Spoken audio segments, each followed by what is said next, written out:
Good morning, everybody. Welcome back to the Brujah playthrough of Coteries of New York. Last time we discovered that you can game over in this game. We were too sassy and got our legs cut off. And also, when I did my hair this morning, I forgot that today wasn't Bloodlines Day. And I did pigtails in honor of Therese and Jeanette. Or more so Jeanette, but... So, we're all just struggling in quarantine. Time is a social construct. I also love that this stream is going to be how my wife finds out that I took her Haunted Mansion shirt today. That's the perils of a same-sex spouse. You will steal their clothes, and they can't do anything about it. All right, so let's get our music cranked up. Let me make sure that's loud enough for y'all, and loud enough for me. Let's get back to our adventures of Chethany. Go to Chethany Night 2, because that one is the one we died on. Alright. Load. There we go. Alright. We gotta rest. So let's do that.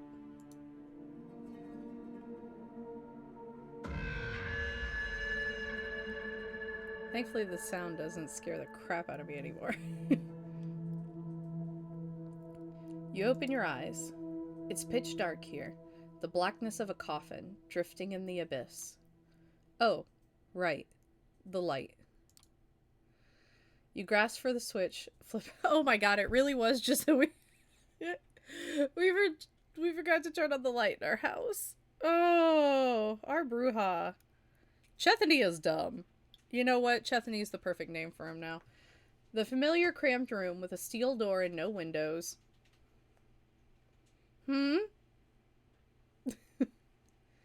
I'm sure it's the bedroom, but I just love that it says steel door, no windows.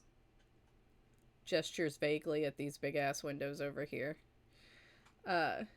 You emerge from the bedroom fully awake, just like yesterday.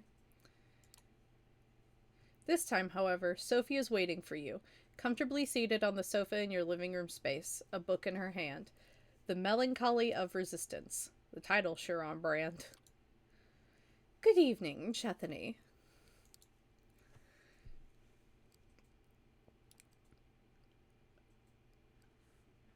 Oh yeah, we're playing this sassy, so I should say, how'd you get inside? How'd you get inside the apartment?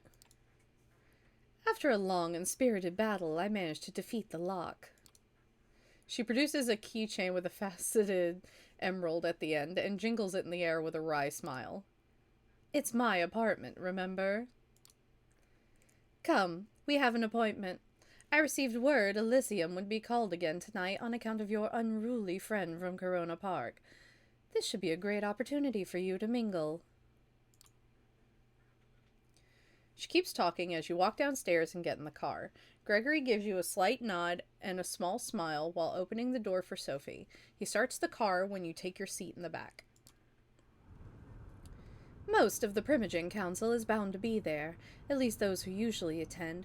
Probably some other important personalities you do well to at least learn about.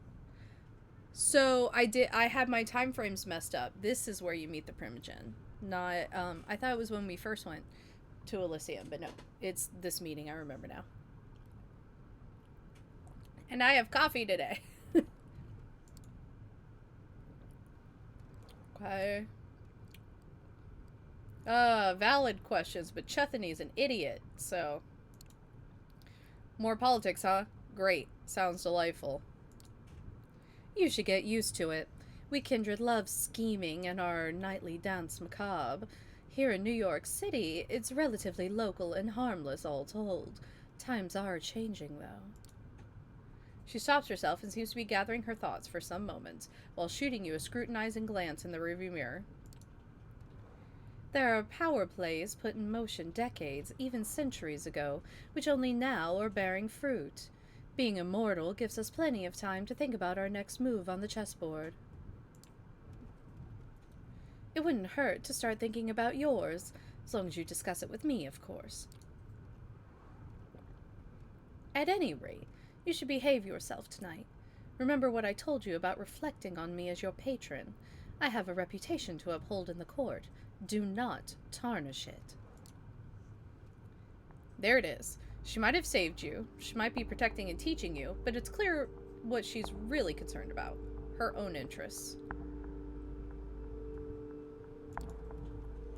Well, this has a whole different tone now that we know the end. Right? Like, that's kind of the joy of a playthrough is, now that we know way more about Sophie, it illuminates so much about this situation.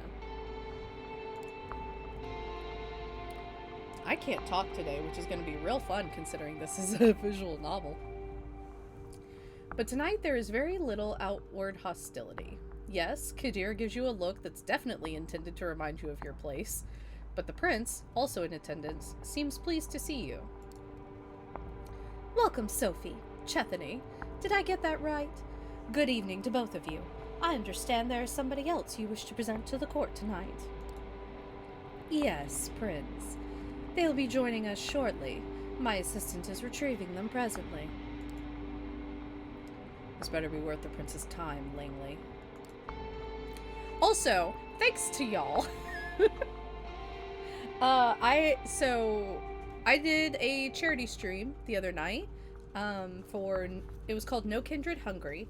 It was to benefit the No Kid Hungry. We raised $520 for No Kid Hungry, which I believe by the charity's math estimates out to over 5,000 meals for kids in need, which is wonderful and amazing, and I'm so happy. But so we played a Sabbat campaign in New York, so we got to reference some of these wonderful people.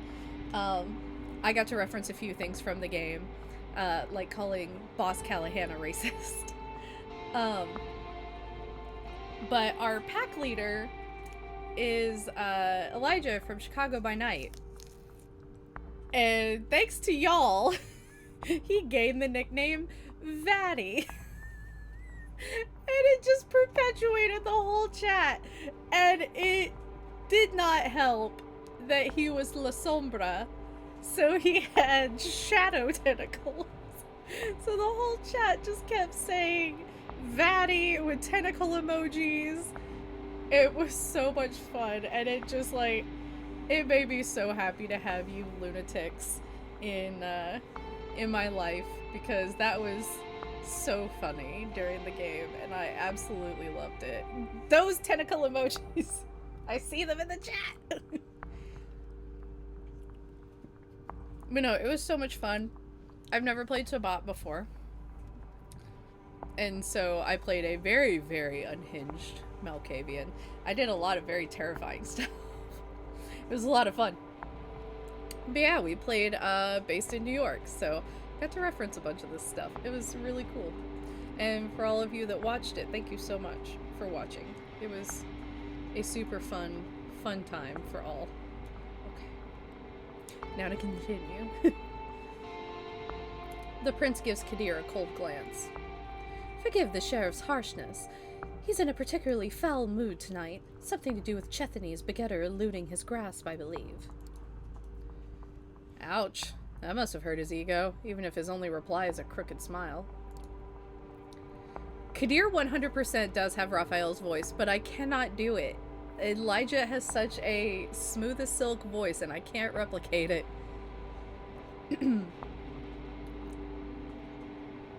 The mention of your sire makes you come back to all the talk of eschewing social norms and disillusionment with the status quo you enjoyed back in the club. Look at you now. Behaved, agreeable. She likely wouldn't be too happy with this whole setup. Prince, court, hierarchy, titles, but hey, she's gone. Probably forever. If you ever break out of this, it'll be on your own. The flaring up of whispers in the gallery hall breaks you out of your thoughts. Gregory enters the room. The jumpsuit-clad inert vampire still staked on his shoulder. The show's about to start. Sophie's driver places his charge in the middle of the room and nods respectfully to Kadir. The sheriff approaches the vampire and removes the stake from his chest. The captive's eyes flicker to life and he starts looking around in disbelief.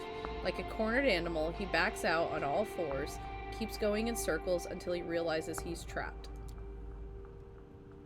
Kadir steps on the man's chest and pins him to the floor. Why? Who do we have here? Oh fuck, oh shit, no, come on, don't. Silence. The sheriff takes on an aura of utter dread. He appears as if his primal force of nature that's out to get you, and there's absolutely nothing you can do but shrivel in terror. That's dread gaze. I used that in the charity game. The beast inside you shrieks, and you could swear it happens in unison with the instincts of some of the other guests here tonight. It's unlike anything you've experienced in his company during your turbulent first night as a vampire. He really did go easy on you, all things considered. It seems like it takes all of the hoodlum's willpower to not crawl into the fetal position and start crying. Also, yes, his jacket does say Mike instead of Nike. Mikey! And the swoosh kind of looks like an M. No, please don't hurt me, man. Don't. You and me are gonna have a little talk downstairs at the prince's discretion. Please, go ahead, my sheriff. You heard the prince. Get up. Let's go. He doesn't wait for the confirmation. He just grabs the man and drags him, kicking and screaming, out of the room. Conversations start all around you. Some whispered, some quite overt. Sophie looks somewhat bored of the whole affair, her eyes wandering from art piece to art piece, clearly finding nothing to her particular liking.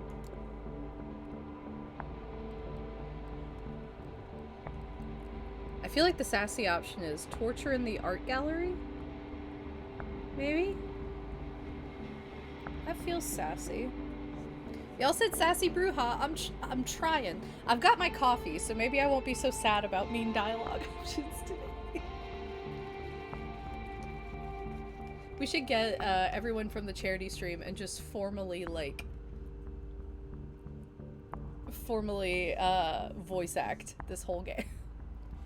So then Elijah can be Kadir. Let's see. Yeah, let's see torture in an art gallery. For how cultured you all seem, torturing somebody in an art gallery doesn't seem to faze you. Oh, please. Do keep your naivete to yourself. Power and violence have always been two sides of the same coin. Most of us here are far too old to bother with keeping up appearances. Excuse me. Sophie leaves your side and goes to a corner of the gallery where a group of kindred, some seemingly pretty old-fashioned, gathered. A concierge offers you a drink, still warm. It smells nice.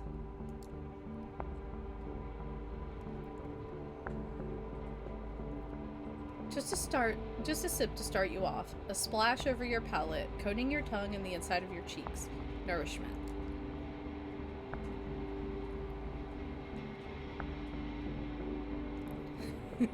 Mikey, just like it.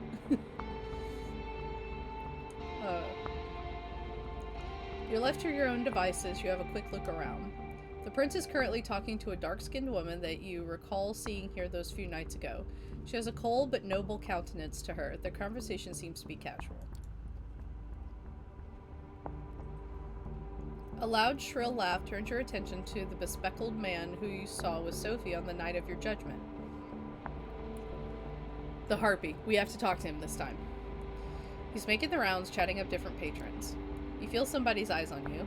A casually dressed, plain-looking man stands alone near a column, watching you. He turns his gaze away sheepishly when he realizes you've noticed.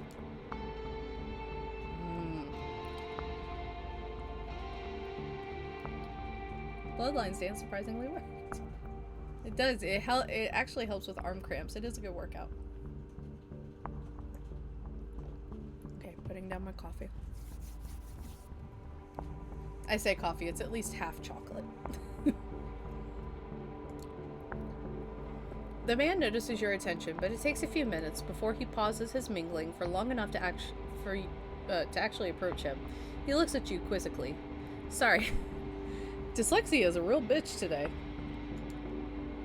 Yup. This motherfucker. Oh, no. So this is a mocha frap with double shot mocha. It's my drink of choice. Because the regular, it's the, no, it's a Java chip. That's what it is. Oh, there go the dogs. But no, the Java chip frap has like little, hard to describe, it's got like little cookie pieces in it. Because for a while they had a cookie crumble frappuccino and then they got rid of it. And I was quite sad.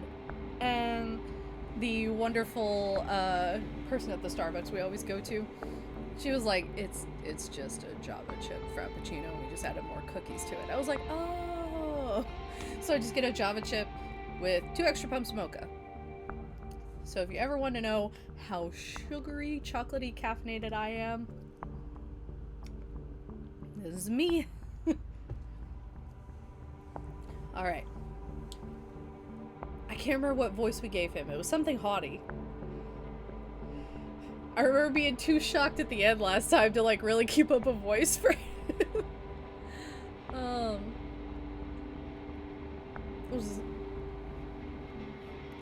I love you, but that sounds disgusting. My drink. Oh yeah, it's heavy chocolate. Heavy. Oh yeah, I'm gonna be real hyper during this stream, y'all.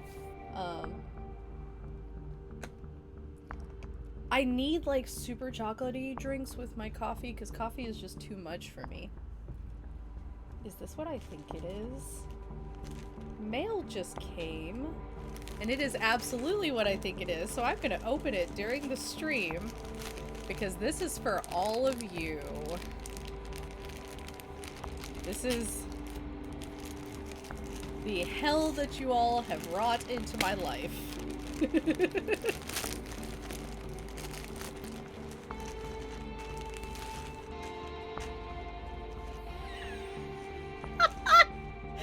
Oh my god.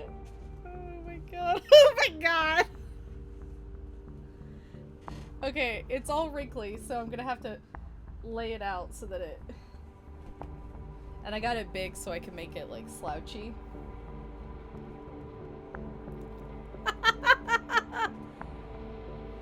Yep. It's a Vatty shirt.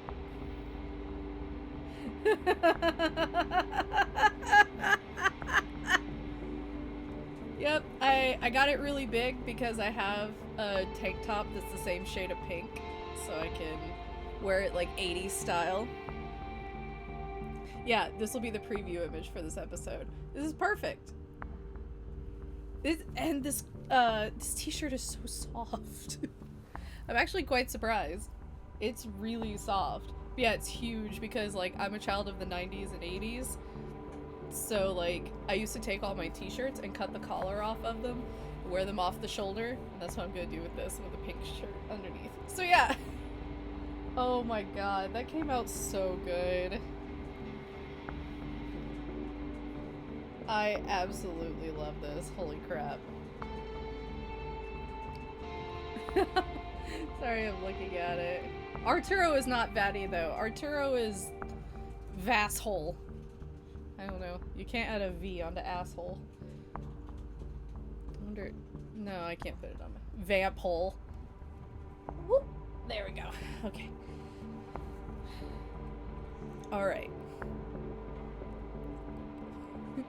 Coffee me gets easily distracted and that shirt is perfect. Alright.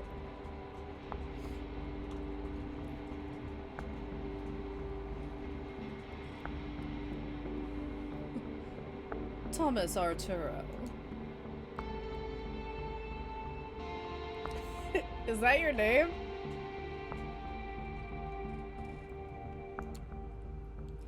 Is that your name? I assumed you'd like to know. I know you. By name only, of course. Chethany? Embraced just a few nights ago, huh? Well, well, well. How's Undeath treating you? I'm miserable, to be honest. We have to say this. I'm miserable, to be honest. This sucks. Being a downer won't get you anywhere. Be a go-getter. He takes a moment to clean his glasses, completely ignoring you until he's done and puts them back on. I'm sorry, got a bit distracted. You know most of us don't need to wear these, right? I can see just fine without them, but it's a statement. Damn things keep catching specks of dust and other assorted shit, though. Never stay clean for long. Sometimes I think they're more trouble than they're worth, wouldn't you say?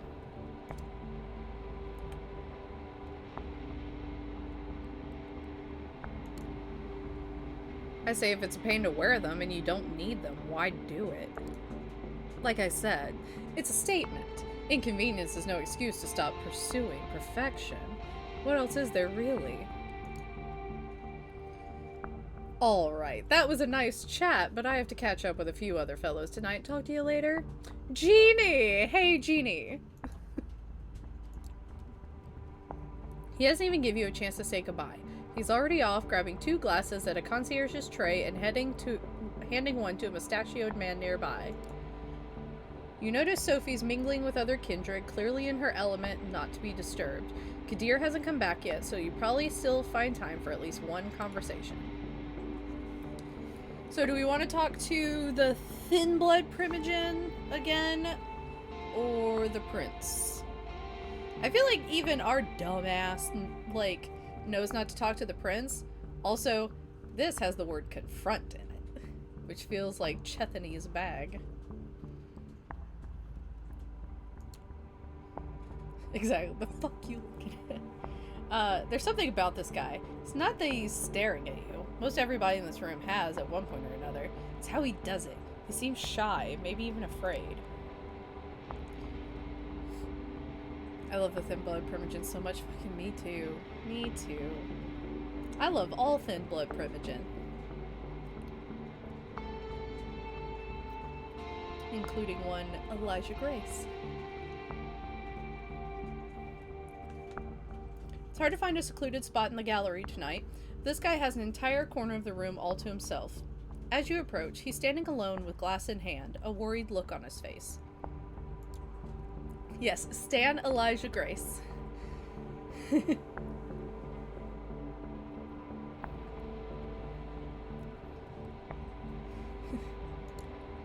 So, care to tell me what's so interesting about me that you've been looking at me since I came in?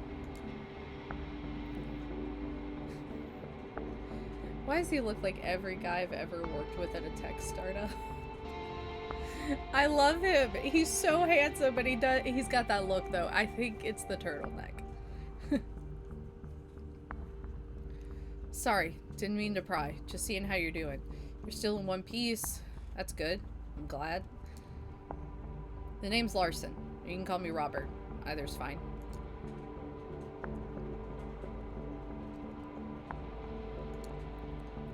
Why are you standing around by yourself like this?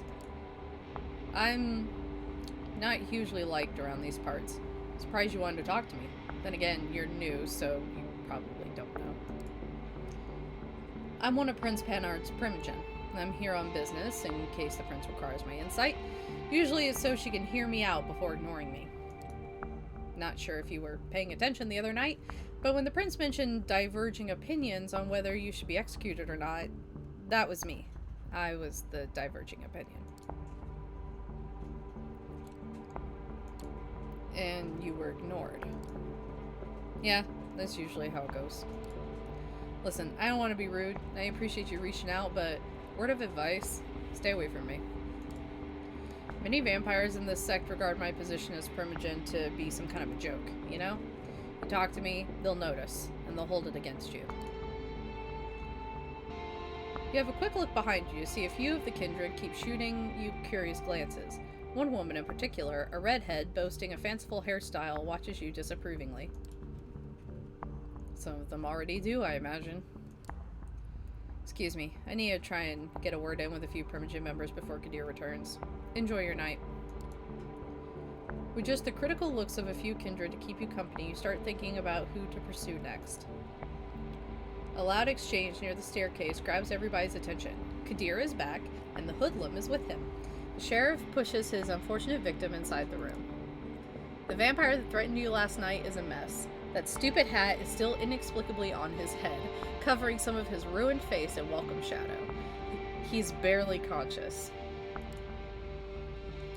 Sorry, I'm just now noticing some of the paintings on the wall. I don't know how I didn't notice last time. They're really gnarly. Alright. His shin is broken, you think. Something protruding there, making the pant leg bulge. One arm seems twisted at a strange angle. Very little blood, surprisingly, but clearly a whole lot of hurt. Well, Kadir, did our guest cooperate? Tell the prince your name. It's Howard. And who do you run with, Howard? The Midnighters. An anarch coterie, my prince. Active for some time now, though from what this one told me, the name is about the only legacy the group has kept over the years. I see. Hey, Prince, I didn't mean it. I didn't know. Loud crack makes some of the guests audibly gasp as Kadir's slap dislocates the man's jaw. A spray of blood creates something like an abstract art piece on the floor. Howard is still the worst vampire name. It really is. I'm in a weird middle ground where it's like, I hate when vampire names are like just the worst. Like Howard. But then sometimes, like if you have a vampire that got turned like 5 years ago, but their name is like really elaborate and vampy and goth, it's like, please, what's your real name? Because I need to know. Is there a Howard lurking under there? Like, I just like the idea of that. like, yes, my name is Chethany.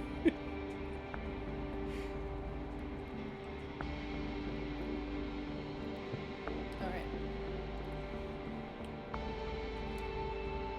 This one is guilty of threatening a member of the Camarilla and claiming a domain without the prince's approval.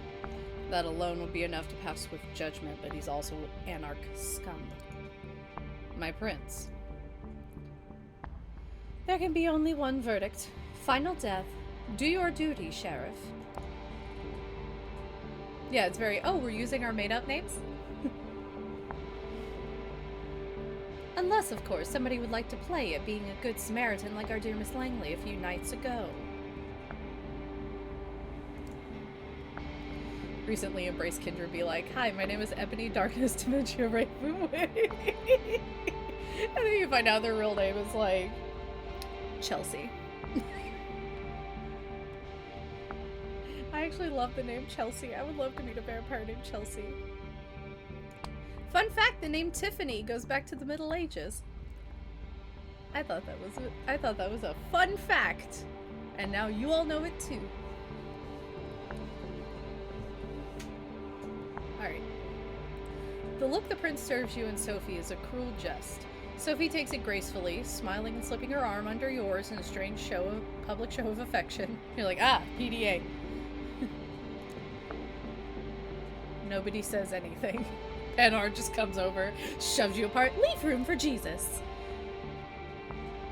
Melissa goes back to pre-classical Greece. I didn't know that. That's amazing. I love modern sounding names that are actually quite historical. It's very cool to me. The vampire named Howard jumps to his feet and makes for the window.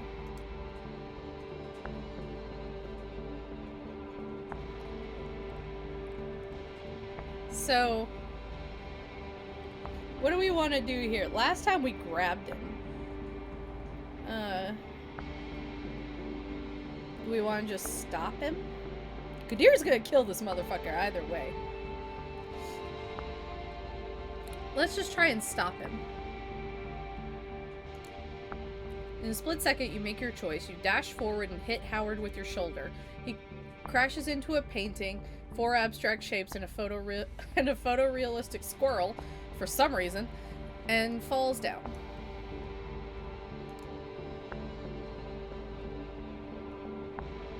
I really just wanted Chethany to do some Brujah shit, so I chose for him to fight.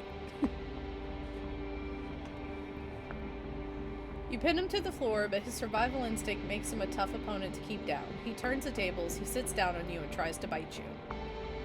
Like, this feels like the Brujah response, where you're just like, I need a fucking fight! His head disappears from his shoulders, Kadir's blade slashing just centimeters from your face.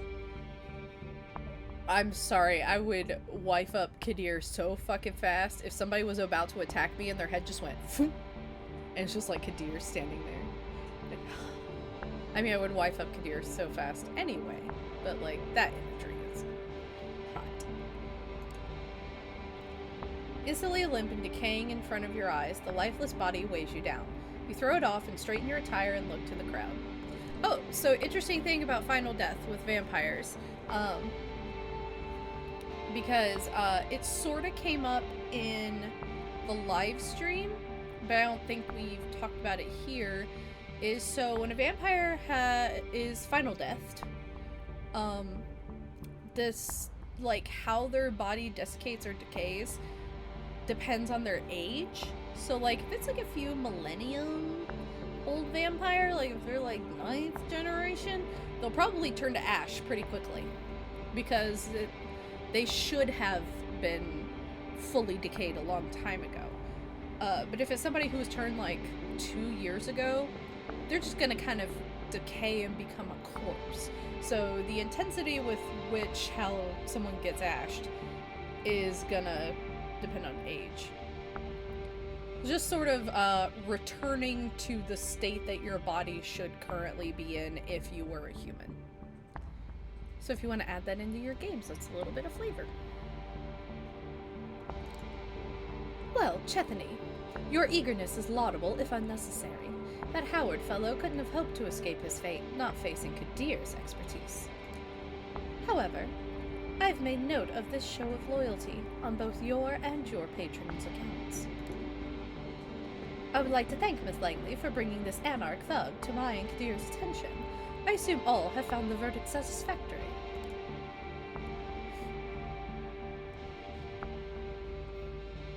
Game music's a little loud? Okay, cool. I can fix that.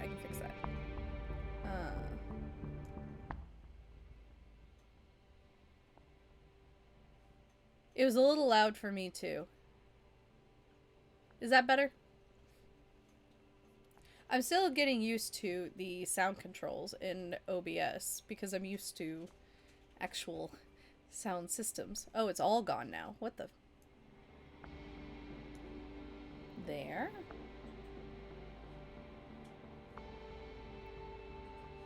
Because I want y'all to be able to hear me and the game. Okay, cool. Because, yeah, Bloodlines is much louder than this game, so I have to have completely different settings, but OBS doesn't let me have the audio mixer, like, preset per game, so I have to, like, change it between the games. Alright.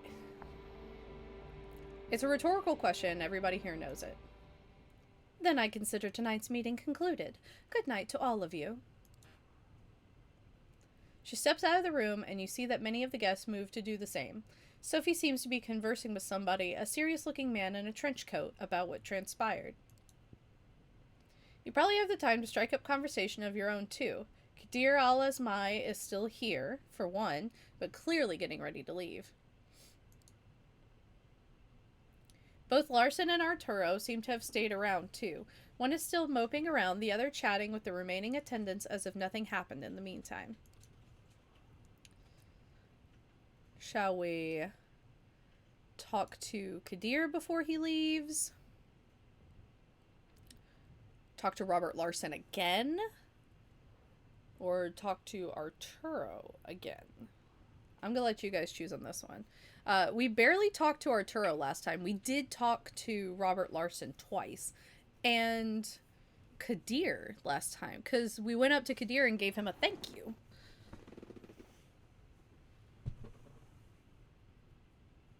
Oh, I've also dyed my hair since the last time I saw y'all. I think I posted it to Twitter, but yeah. My hair's blue, or teal and purple now. Yeah, let's go with Arturo. And we'll see what happens. Y'all suddenly can't see my mouse. Why? Huh. Okay. Oh, now you can. Thomas has just finished talking to a few of the guests, who turn towards the stairs and leave the gallery. He notices you approach. Sorry, I'm going to watch the text on my OBS screen. It's a little bit easier to read there. Well, well, hello again. Tell me, because I just need to know, how is it to go from victim to executioner's accomplice? I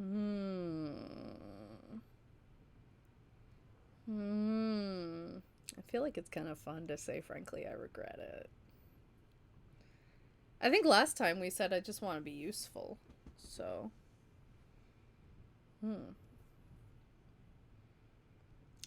Yeah, I'm gonna say, frankly, I regret it. Frankly, I regret it. Tyr could have gotten him on his own. I didn't have to dirty my hands.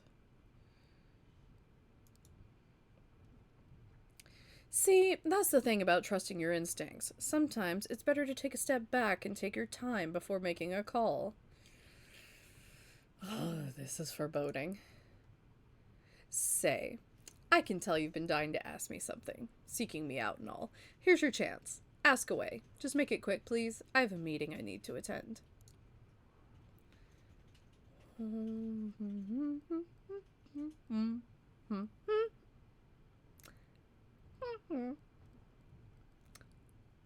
What shall we ask him?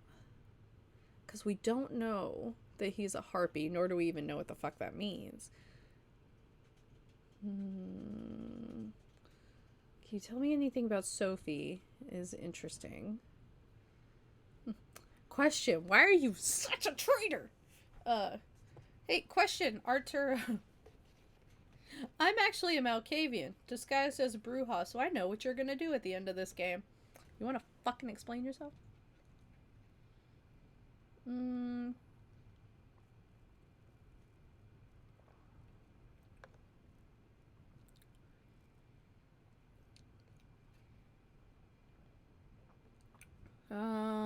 Yeah, let's ask him about Sophie. That feels like the shitty thing to do.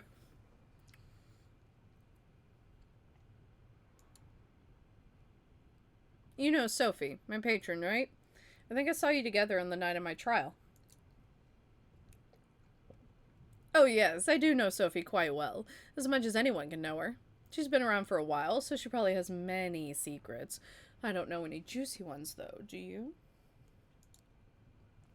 He looks at you intensely, moving his glasses down, scrutinizing you from above the frames. He laughs, a short, shrill sound like what the one that made you notice him in the first place. What kind of laugh does he have? Like, I'm trying to imagine that laugh. It's just like, what the fuck? I'm glad that his laugh is like something that immediately our character is like, absolutely not. Alright. My apologies. I forgot to set something up so I can read y'all's chat easier. There we go. Okay. Oh god, the Lois Griffin laugh. Me. Yeah, the music's gone because the music just stops in this part.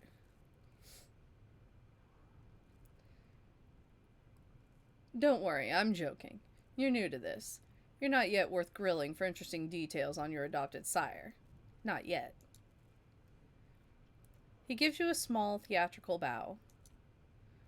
Chethany, so nice to talk to you again. I'm off. Catch you another time. He waves one of his remaining acquaintances goodbye and leaves the gallery. It's right about when Sophie also ends her conversation and walks over to you. Interesting evening, wasn't it? Come, Gregory's waiting downstairs.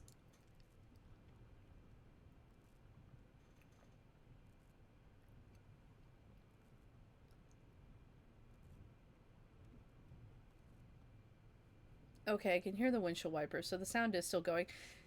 It seems like the game has some issues sometimes looping the background noise. Like, it sort of just doesn't sometimes. It's weird. Okay. She seems preoccupied with something and not in a talkative mood. It's an awkward ride back to the city. This time, you arrive at another building, just 2 streets across from your apartment. She brings you upstairs, though, a very nice lobby and a luxurious-looking hall into her domain. Please, have a seat. I shall be right with you.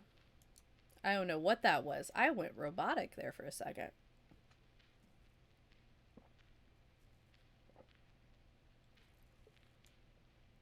Okay. You take in your surroundings. The apartment is like a gallery, an old-school smoking room that you've seen in some period piece once, and a nouveau riche's living room, meticulously combined together. There really isn't any music right now. What is happening?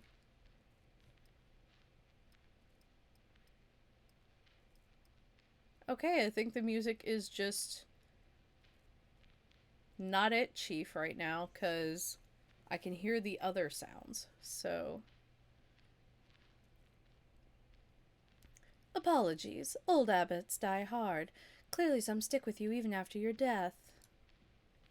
She drags on her cigarette and breathes out. Breathes. How is she doing that? Can you do that? Oh, yes. You might not know. It takes some practice, but you can keep smoking if you'd like. Other things, too. Experiment. You might surprise yourself. But I did not bring you here to show off. This is where I rest these nights. That door in the back, the bedroom. Similar to yours. I have servants and bodyguards in addition, of course.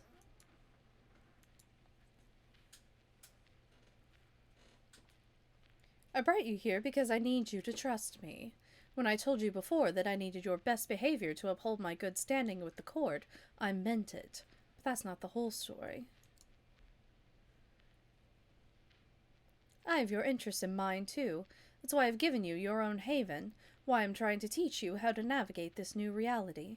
But you need to trust me, or else this won't work.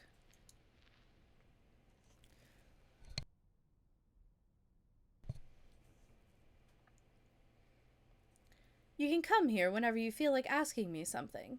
When you're in trouble, too. Though I hope that won't happen often. I would ask you to come here when you wake up tomorrow. I have something to discuss with you.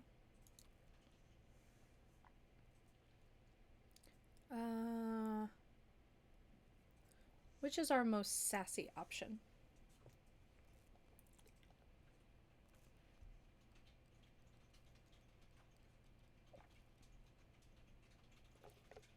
The game is super quiet.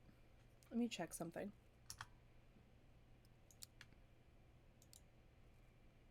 Yeah?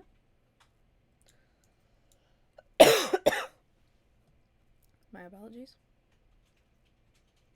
All the volumes. I think maybe it just...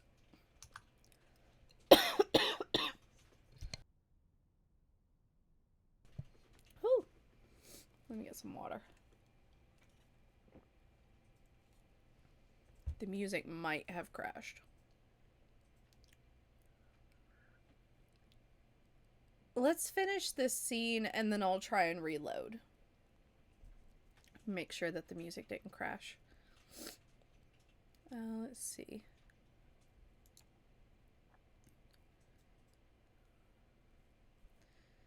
You know what they say about trust, Sophie? It needs to be earned. Saving you from a cruel fate wasn't enough, I see. That silence again.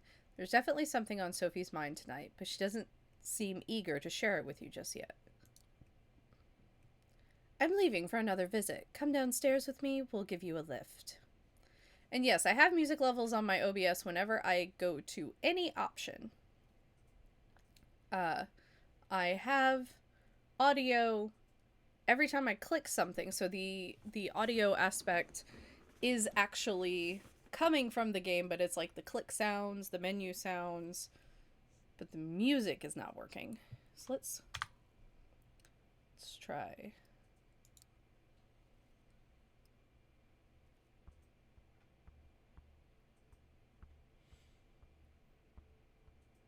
Okay, y'all can hear that music, right? Yeah.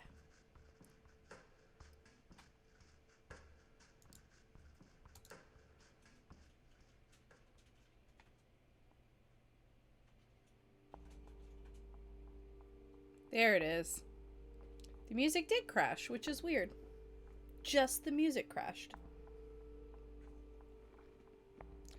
So weird.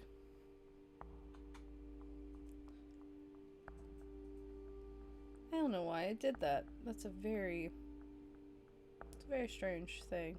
But it did that to me one time before, where the music just stopped looping for some reason, and then it didn't want to load in the next scene. And then it loaded fine when I got to another scene, so I don't know.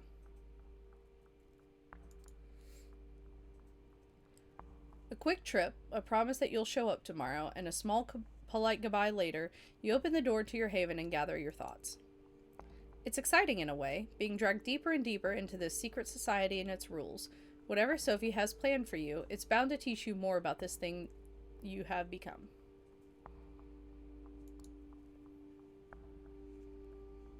You sink into your vampiric sleep with just a sliver of hope. It's a welcome change.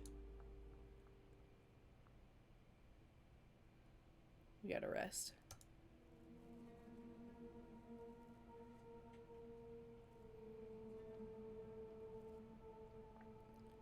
Oh, Jesus.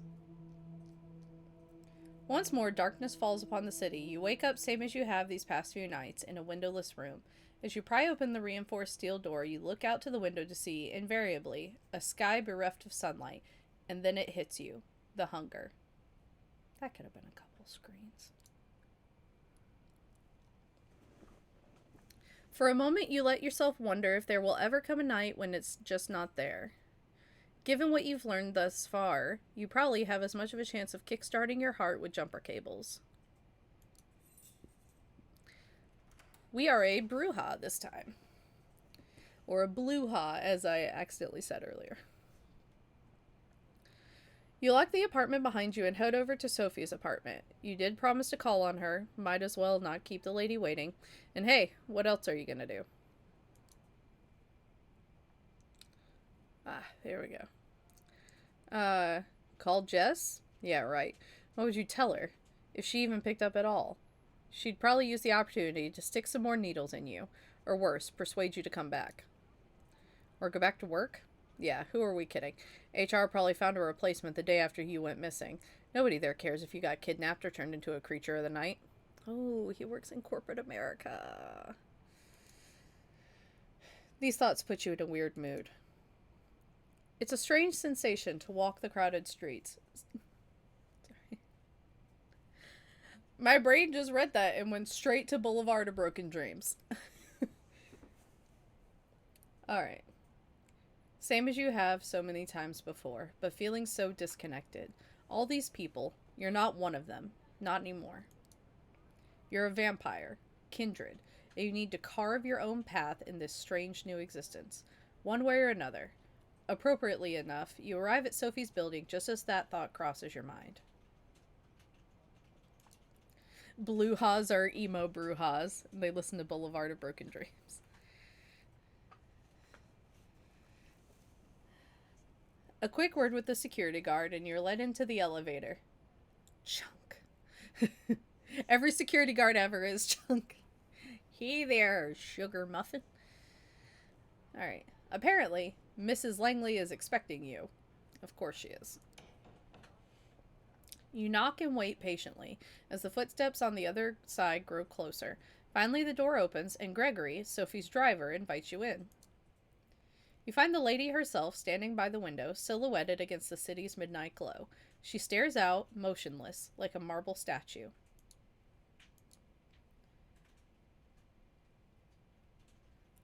I hate that there's a dialogue option right here. I just love that first look at her staring out the window. She looks completely different from her sprite art, but it's still beautiful. I shouldn't be sitting cross-legged in this chair because it's a gamer chair, so it's going to hurt my knee to do so. But I'm a dumb bitch, so. Let's see. Hey, am I interrupting something? She doesn't react immediately, but seems to snap out of some meditative state and looks at you with strangely bleary eyes. Yes. Yes, you are. But that's all right. I've been meaning to ask you something. When you look out at this city, when you see the lights, hear the hum, smell the rain on the pavement, what do you think about? You gaze out. The lights and rain, the relentless honking below, music blasting from a nearby window, echoing off buildings. Someone should record an hour of this and throw it up on YouTube as an ambient piece. They have. You can literally look up New York ambience on YouTube. Other than that, though, it's business as usual. The sights, the sounds, the smells, you know them all too well. Sophie watches you. You can tell she's disappointed somehow, but she covers it up with a courteous smile. Well, not everyone can appreciate the intricacies that the world offers. In fact, among kindred, my clan is somewhat notorious for finding innate meaning even in the mundane. Oh yeah, so we get this slightly different interaction where she's like, oh, you don't see that the city's pretty. I guess I do because I'm a Toreador. Like,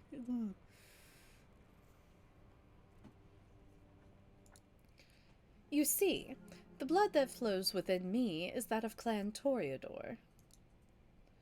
There are 13 such bloodlines among us kindred, though that number has been contested in the past, and these nights, it seems that nothing is certain anymore. Yeah, I think that's actually in in one of our episodes of Mortal's Guide to Darkness, which is still being worked on. Quarantine kind of mucked up a lot of our production schedule. But yeah, it's like, there's 13 clans. Asterisk.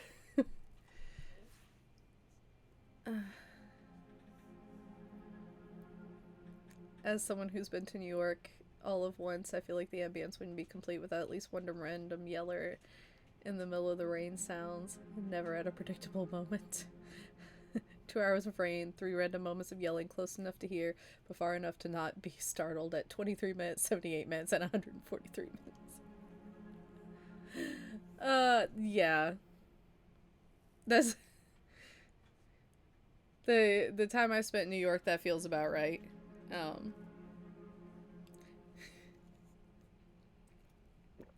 7 Camarilla clans and 6 other. And even the 7 Camarilla clans is like, asterisk. Because there's also the clans that just said, I like you, but I don't want to be a part of you. Like the Banu Hakim. Who are in the Camarilla book for reasons that are obvious in the Camarilla book. But they are not a part of the Camarilla. They are contract Camarilla.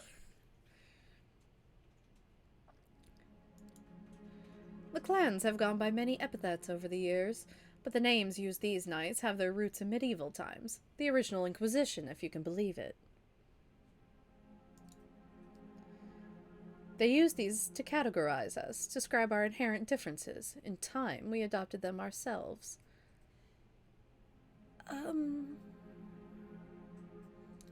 No?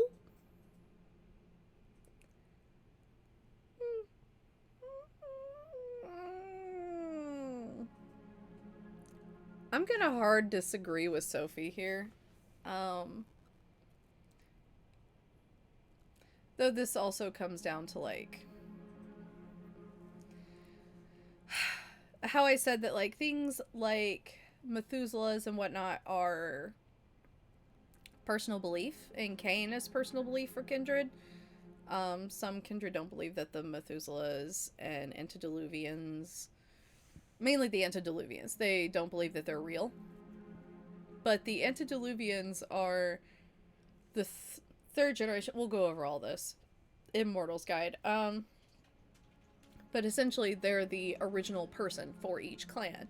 And so everyone descendant of that person has the same traits as them, and thus that's the clan. Like, the antediluvian for Clan Malkavian is Malkav. It wasn't a medieval term for crazy vampires. So I'm not sure what Sophie's going with here. It's weird. It's very weird. It's usually their name. Some of them it's different than the name, but like Brujah, originating from Brujah. There's a weirdness there. Um, so it's strange. It's a weird way to word it. Uh, I'll put it that way. We'll cover it in Mortal's Guide. Each clan has a uniqueness to it, inescapable, originating from an ancient progenitor, carried from sire to child. For the Toreador, the gift lies in a sensitivity of sorts. We are uniquely attuned to the beauty and ugliness both. We can see either where we her stuff is worded so weird. Okay. We can see either where most cannot. A blessing on most nights, occasionally a curse. The sheriff is of my clan as well, although you'd be hard pressed to see him as such. Poor Kadir. Breaks my heart to see him in this state. Still, there is a beauty to it as well, nothing like a good fall from grace. Leave Kadir alone. He finds beauty in the myths. And that's as fall of grace as any. Alright. Try as she might to act playful, you can tell she genuinely cares. She lets her gaze wander for a brief moment, but is quick to regain her composure. Then there are the Ventru, known for their pride and a proclivity to rule over others. The prince represents that clan, as is quite common in our society around the globe.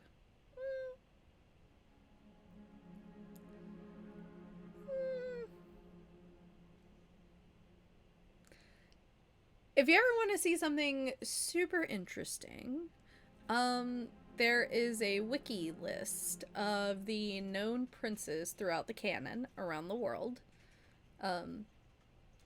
Just from my look at it, surprisingly, the lowest number of princes is Clan Gangrel, I think, which is interesting.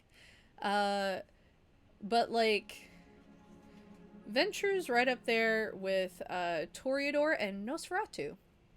There were a lot of Nosferatu princes on that thing, and I think it's because of just like they have, especially in the old times, they had information networks and everything.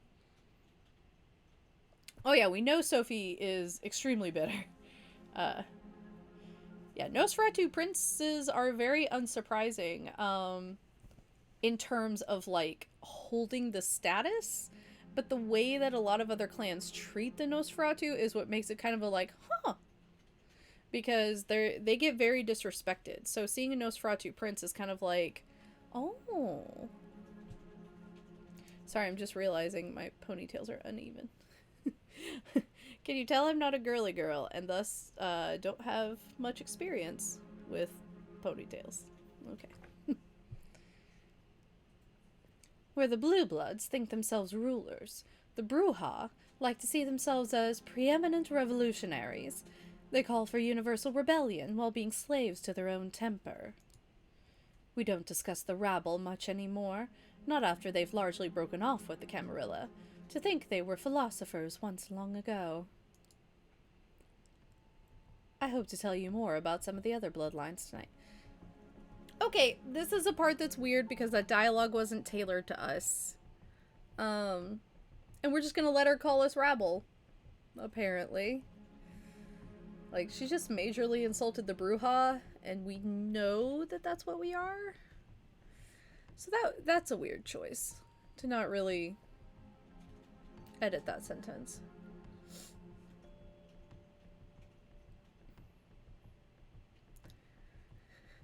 Nosferatu are basically the IT department of the Embrace. Most of the clans don't call on them unless they need to set a VCR clock. Do we know we're Brujah? I'm pretty sure we got told we were Brujah. I think. I don't remember. Because it feels like we got information, like, we were told we were a vampire much earlier on. Because it took, like, a long time of beating around the bush to get to the vampire conversation last time. But I'm pretty sure it was the fighting and everything that we got told. Oh, no, here we go. We can say what's my clan. So I guess we didn't know yet. What's my clan? Oh, it's that one I was just shitting on. My apologies. Do you know what my clan is? No. I can only guess it based on certain aspects of your behavior and taste. Wow. You will need to come to your own conclusions and seek validation from your clanmates, if you require such a thing. As you will no doubt learn, some kindred fit these stereotypes more than others. The blood is hard to deny, though there are certainly those who try. And sometimes it's not the blood necessarily. Because a lot of times when you're picked to be embraced, you're being embraced into that clan for a reason. So like, you don't get turned into a Brujah and become a revolutionary where you never were one. Usually, a Brujah is going to turn you because you're a revolutionary or you have that kind of spirit. You have like a Brujah spirit to you, and they're like, ah, yes, you'd be good for the clan. It's very rare. The clans where the blood really turns to stereotypes are Malkavians and Nosferatus. And Malkavians and Nosferatu have it really rough because it takes a long time to develop, shall we say. Like, some Nosferatu, it could take days, weeks, months for you to turn into what Nosferatu look like. And for Malkavians, it can take days, weeks, months, even years to go mad. Depending on blood strength and things like that. So, Malkavians and Nosferatu tend to be embraced not to type, but like a Toreador, our Toreador sire from the other playthrough, turning someone in an art gallery, the blood's not gonna make him an artist. So typically, it's kind of like your Hogwarts house. Like, I'm a Slytherin. I'm not evil because I'm a Slytherin. I'm Slytherin because I'm ambitious and cunning. So... And the thing is, a lot of this is Sophie's prejudice. It's Sophie as a character. But in a game like this, that might be people's first exposure, it's a little weird just for me.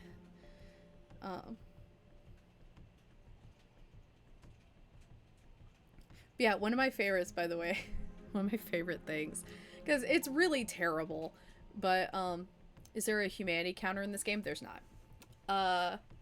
There is no humanity counter. It's just a visual novel. And hello, Rim. I can't pronounce your name right.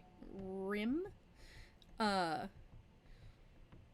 There is a type of Nosferatu, or a slang for Nosferatu, called Cleopatras. And I like Cleopatras. I like playing Cleopatras. They are women who were very beautiful, very gorgeous, you know, but they were very shitty people internally. They were very terrible to others, very god-awful to other people. So they were very ugly on the inside. And so some Nosferatu will turn them and make them as ugly outside as they are on the inside.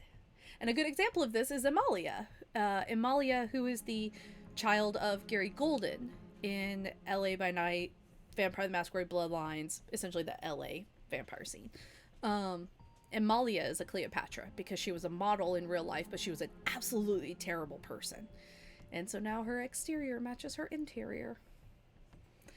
And I just think Cleopatras are really fun to play because you can really play up that arrogance and the issues that come with, like, how you look now. It's just interesting. Prince population, it goes Ventrue with a huge number gap, Brujah, Toreador, La Sombra, Malkavian, Tremere, Nosferatu, Zimissi, Gangrel, Banu Hakim, Ravnos, Giovanni / Cappadocian / Hecata. Me playthrough 1. Wow, these are such good explanations of everything. Playthrough 2. Well, actually, I think it's because I'm seeing two sides of it. Because when you're a Toreador with Sophie, She's giving you more nuance.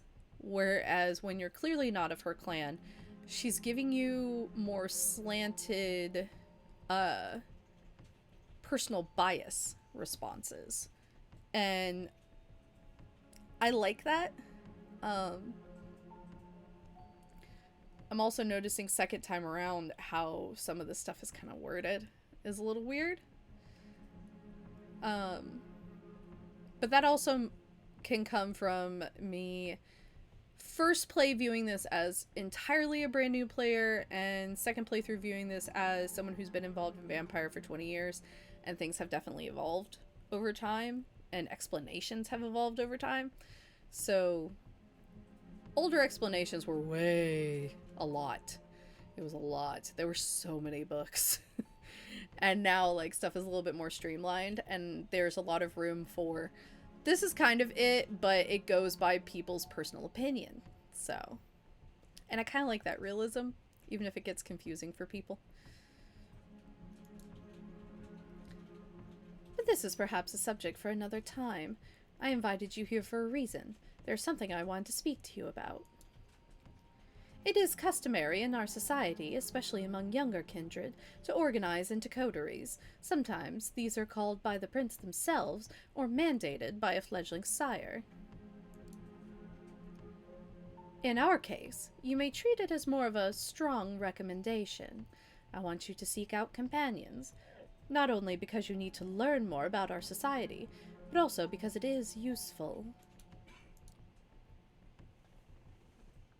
True friendships are rare among kindred, but having allies, even temporary ones, is something of a necessity these nights. We might be selfish creatures, but we are drawn to each other nonetheless. Thin Blood Prince Wen?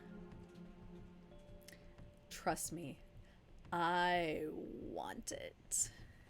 I want a big election poster. Elect Elijah Grace as prince. See.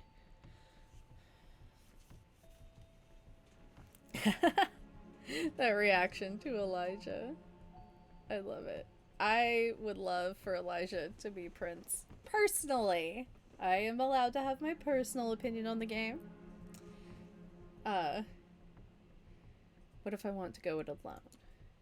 Suppose I'm not the social type and rather go at it alone. What then? Well, if you find the company of others disagreeable, I certainly don't intend to force it on you. I'm sure you'll find other ways to burn the nights away. But if you ever find yourself in need of assistance, knowledge, or just someone to talk to, it might be painful to realize there's nobody out there for you. Ouch. Should you get yourself in a tight spot, I will not always be available, or willing, to lend a hand, so I would suggest you take this recommendation seriously. She puts on a mysterious smile.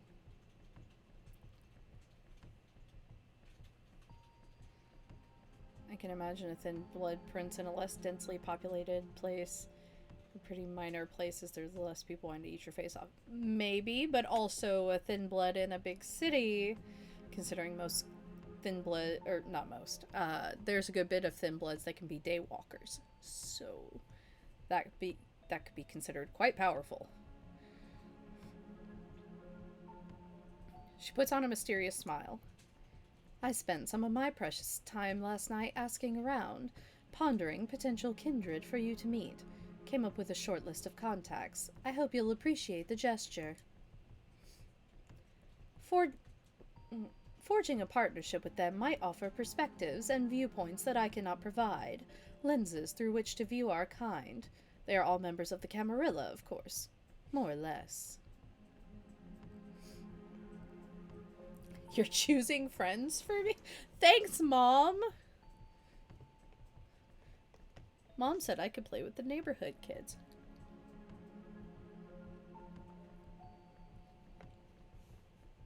Let me see. Wait, you're choosing friends for me now?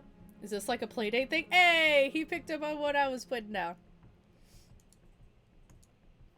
Don't try to get clever with me, darling. Think of it as a gift. One you can put to good use or squander entirely. Either way, you're welcome. Let us start with the Tremere. They are a powerful clan, disliked by many, but feared and respected by many more. They have been an important pillar of the Camarilla since the very beginning. They are blood sorcerers. You look at Sophie with a hint of disbelief. Blood sorcerers? Pretty sure Mark from QA used to brag about having a level 70 blood sorcerer. Somehow you don't think he meant magical vampires.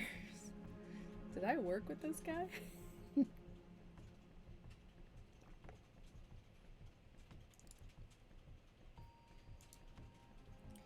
Oh, child. Don't be caught with that look on your face when you meet a warlock in person.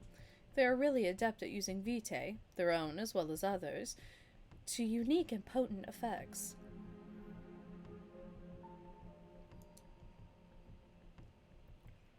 Since they are quite rigid in their hierarchy, the kindred I had in mind for you might need some persuading. His name is Agathon.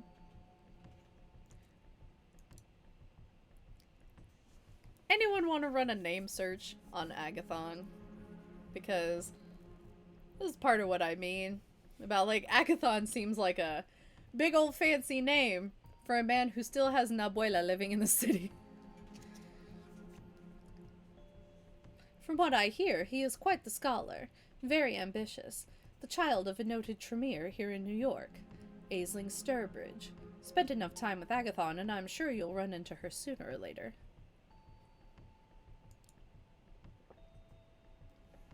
Athenian tragic poet.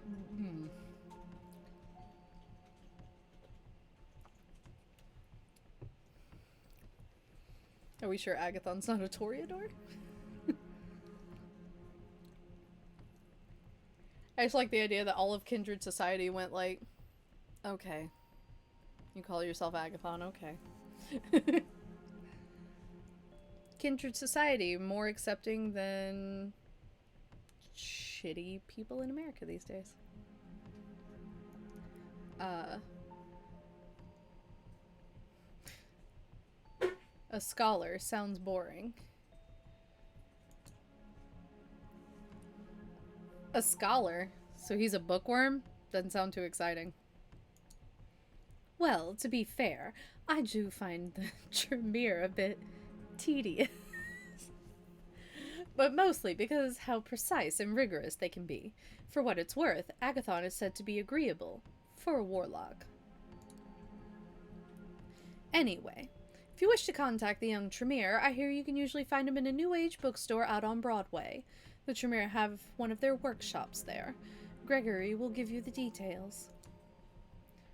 Now, this next recommendation comes as a bit of a caveat. As you recall me saying, most bloodlines have unique features that might not be obvious at first glance. Well, there is one clan whose members wear their curse on their sleeve. The Nosferatu. Wait, we get the option for a Nosferatu coterie mate? Man, what's with the goofy names? Guess they're really big on Blue Oyster Cult. Ah!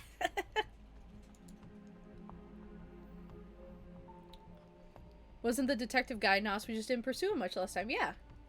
I forgot that there was an option for a Nosferatu that you could, like, talk to enough to become a coterie mate. No wonder they make their havens in sewers, abandoned buildings, and such. Their appearance is hideous and obviously unnatural. She says that. But, and here's me going with the caveats again. They actually updated Nosferatu in V5. Much needed. Because it used to be like, just a Nosferatu being seen was a Masquerade breach. Like, period. So if you play Vampire the Masquerade Bloodlines as a Nosferatu, that's playing on expert mode. Which is why I don't do it. I'm just here to have a good time. But, oh, that was in the rulebook too. So in the rulebook, it actually says, I can't remember if it's in like Rules Errata or like a description. But it's that they are no longer considered supernaturally ugly. They're just considered like real fucking ugly. So, yeah, V5 Nosferatu, Hex. She looks like an alternative model, and, you know, she's just weird looking. Like, she can go out in public, and people are like, okay. But she's not a walking masquerade breach. So, that was kind of a much needed update because Nosferatu are really cool and playing them is really cool. And you can obviously play it more ugly if you want. But having the default be that you're a masquerade violation is, yeah, they're just disfigured rather than monstrous. I think it says like you're no longer supernaturally different. You're not viewed as like a Zemissy. Like if a Zemissy has like fucking Andre with the head, then, you know, it's, there's not a proper way to describe how Nosferatu are now. It's more just kind of like they're clearly different, but not so much so that someone would like immediately report it to the police or the papers. It would just be kind of someone that, you know, like some people see them on the sidewalks and they're like, society standards aren't too far off anyway. Yeah. Okay. See, had they walked the streets like other kindred, the kind would have learned of our existence long ago. That's not the case anymore. Maybe if there were a fuck ton of them out. Maybe. But...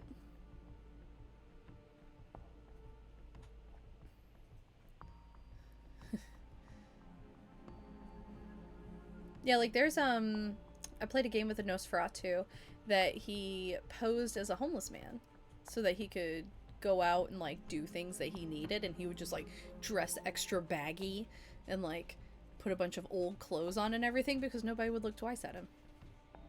And if anyone did look at him, they'd just be like, oh, here's some money. Though he's he's the same person that spawned my favorite moment ever as a storyteller, because he came up out of the sewer real fast. Like he rolled to just go fast as hell, came up, snapped a neck, and dropped back down. And I said, and you're gonna do that all in one motion? And he replied to me with, like a shit-covered Batman. And I lost my mind. I have thought about that moment every single day since it happened. Like a shit-covered Batman. Yeah, low number generation Nosferatu might be supernatural. Higher number generation Nosferatu are like Jasper from LA by Night and Hex, where they just clearly look different, not supernaturally so. Did she just shudder? It's hard to tell with her usual complexion, but you could swear her skin suddenly took on an even more sickly color. She's nauseous at the thought of Nosferatu. Fuck off, Sophie. The one I have in mind isn't as big an eyesore as the worst of them. But he's no Adonis either. Still, he has some talents and connections that you might find useful. His name is D'Angelo. He has an office, for lack of a better term, in the otherwise abandoned grain terminal in Red Hook. I remember him now. We went there, and then we never pursued talking to him. Right next to one of those Swedish stores. The name escapes me. The one with the awful furniture. What, IKEA? I love D'Angelo. A Swedish furniture store? You mean IKEA? Yes, that's it. My mind struggles to retain things that are aesthetically displeasing. Fuck you. I have so much IKEA furniture and it looks nice. These shelves are Walmart furniture. Go fuck yourself, Sophie. D'Angelo does odd jobs for Kadir. Digging up dirt, locating kindred who would prefer to remain hidden, the kind of work Nosferatu are best at. He's on a case right now, something to do with kind murders, I think.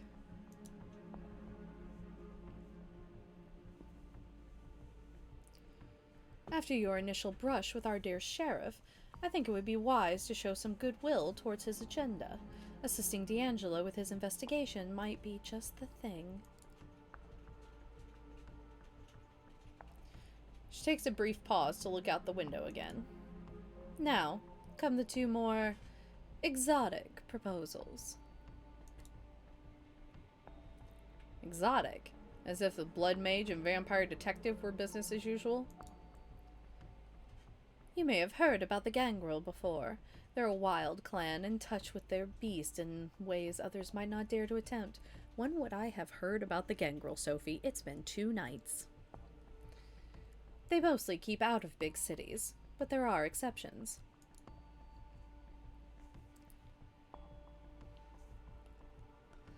Nominally, they haven't been a part of the Camarilla for over 2 decades, but the one kindred I would like you to meet has strong, shall we say, familial ties to the sect. Her name is Tamika. Her sire, Jezebel, was instrumental during the Battle of New York back in 1999, the very same battle that cemented the city as Camarilla domain. Sadly, her achievements have gone largely unrecognized.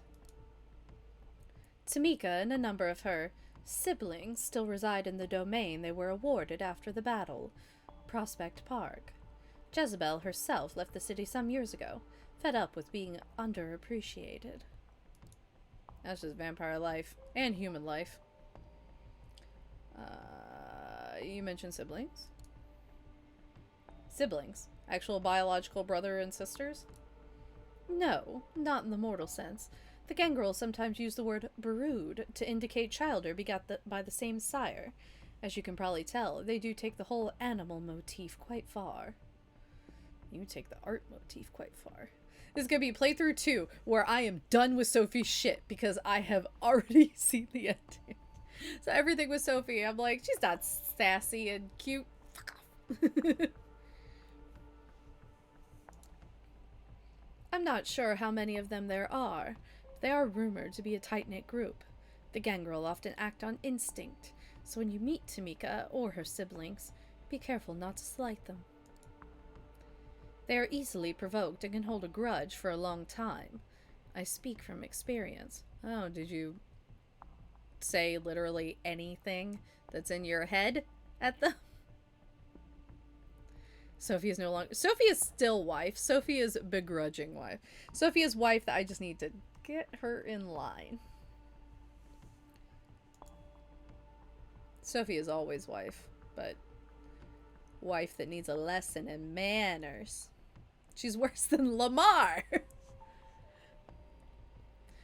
So you see, seeking out Tamika could prove quite educational, if nothing else, and who knows, perhaps you'll find her temperament to be a welcome change of pace. But speaking of change of pace, I have one last suggestion for you, though it's one I don't make lightly. The kindred who calls herself Hope. She's a Malkavian. I've literally heard people call it Malkavian now. I had 2 people say Malkavian to me recently, and I went, because his name was Malkov, but okay. They are a uniquely cursed clan, bitch. For centuries, we considered them mad, insane, unhinged, but those of us who spend enough time with them come to understand the truth. It's no sickness, but a unique perception of the world that has them appear to us as unstable, and that perception can prove to be very valuable. I love how Sophie is shitty about everyone, and except Malkavians. Like, why out of nowhere is she like, ugh, Gangrels, they're trash. Nosferatu, they're trash. Malkavians, just misunderstood. What? I do appreciate that in V5 and New Bloodlines and everything, they've taken a lot of care into making the portrayal of Malkavians a lot more socially sensitive and a lot better understanding. Because we know more about mental health now than we did then. Malkavians back then, a lot of people considered them offensive. For me, it was wildly personally helpful. Kind of giving safe space to not be okay and not be sane. Um, does anyone consistently hate Malkavians? Yes. A lot of clans do. Um, and a lot of kindred. A lot of kindred, it seems to be the older they are, the more they hate Malkavians. And I think it's largely out of exhaustion. Which I will say, as a Malkavian, we are exhausting. Um, so I think some people that are shitty about Malkavians is because, like, they've probably been around 100 years and every conversation they have with the Malkavian has been laborious. So they're just like, why? The Camarilla has caretaker fatigue. I mean, I think all sects have caretaker fatigue. Except the Sabbat. The Sabbat are just like, fuck off, man. Alright. Having a Malkavian as your companion might be taxing on the nerves and a true test of patience at times. But their insight and intuition are unrivaled among kindred, as for Hope specifically. She is said to be a recluse, but I have it on good authority that she can currently be found in an internet cafe, I believe it's called, in Lower Manhattan. Gregory has the address. I hate the, like, I believe it's called the internet? As if she doesn't, like, interact with society at all.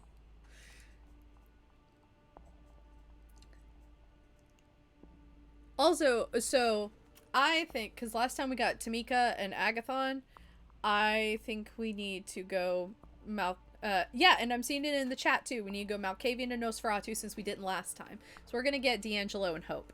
Because Hope's storyline was getting really cool, but I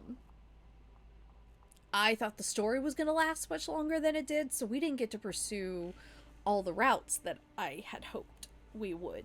So I think we should hit up all the routes that we didn't. We don't have to do everything with, like, Benoit. But we should see about, like, the mysterious stranger following us, and I think see the journalist through all the way. Do as much as we can that we didn't do last time. So I'm gonna focus on that kind of stuff. An internet cafe. Really? How quaint. I really wouldn't know. But since you brought it up, be aware that the Camarilla is highly critical of using the internet to communicate. The Second Inquisition made sure of that. Exercise caution when at her haven. Everyone thinks the Camarilla is, like, like, doesn't touch technology, doesn't know about these newfangled cell phones, when really it's just don't conduct kindred business on cell phones. Like, a kindred probably doesn't own an Alexa because it's listening. Like, duh. The ending is the ending. It says, I get the sense that the ending is the ending, being a visual novel, but the journey can be different. And that's pretty much what we're trying to do. I want to see the different journey we can take to get there. How that ending is like with Hope and D'Angelo? Whew.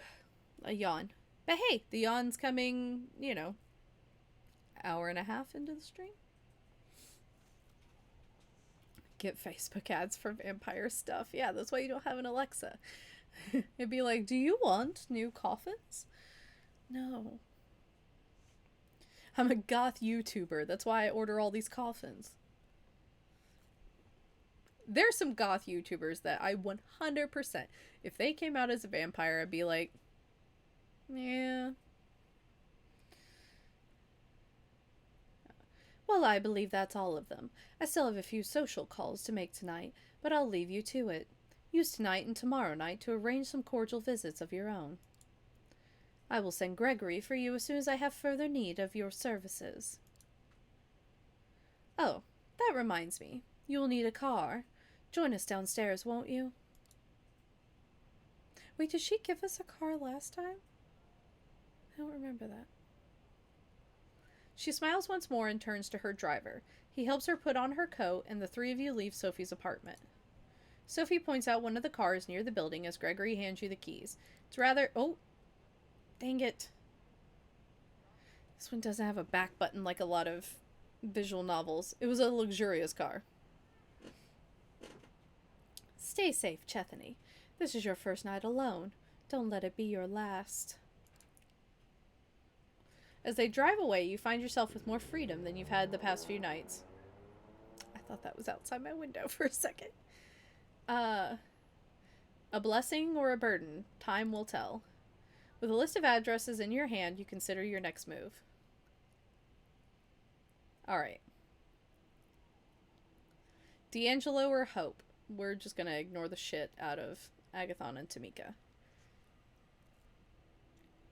We know how both of these start, but which one shall we start with first? I feel like we did the least with D'Angelo, so maybe we should do D'Angelo first.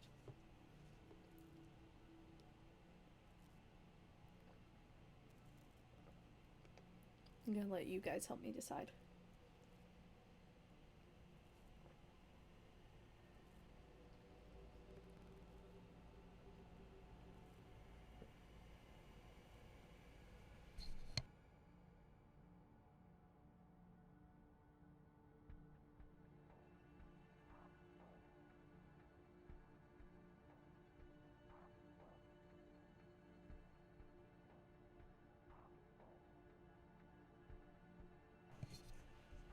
D'Angelo? Yeah. Let's go with him.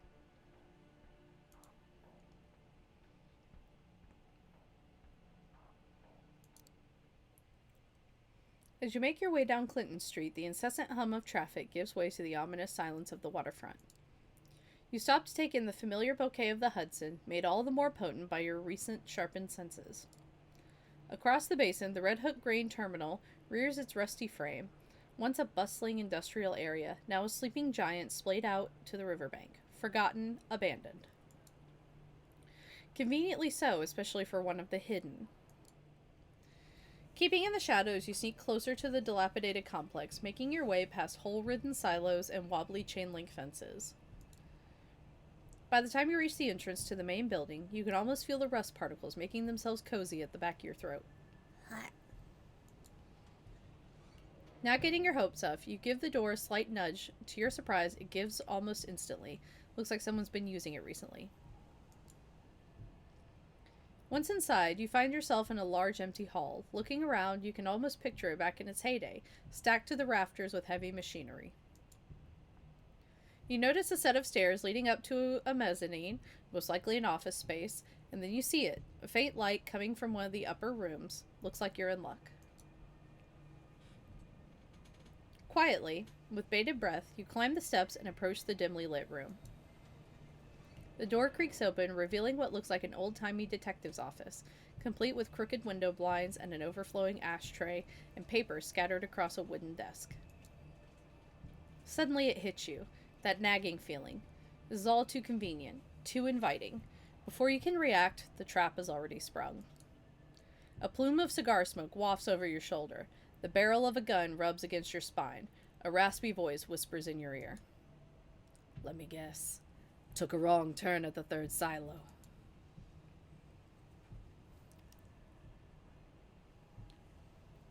What do we want to do? We haven't used our powers much. We can make him stand down. Or try.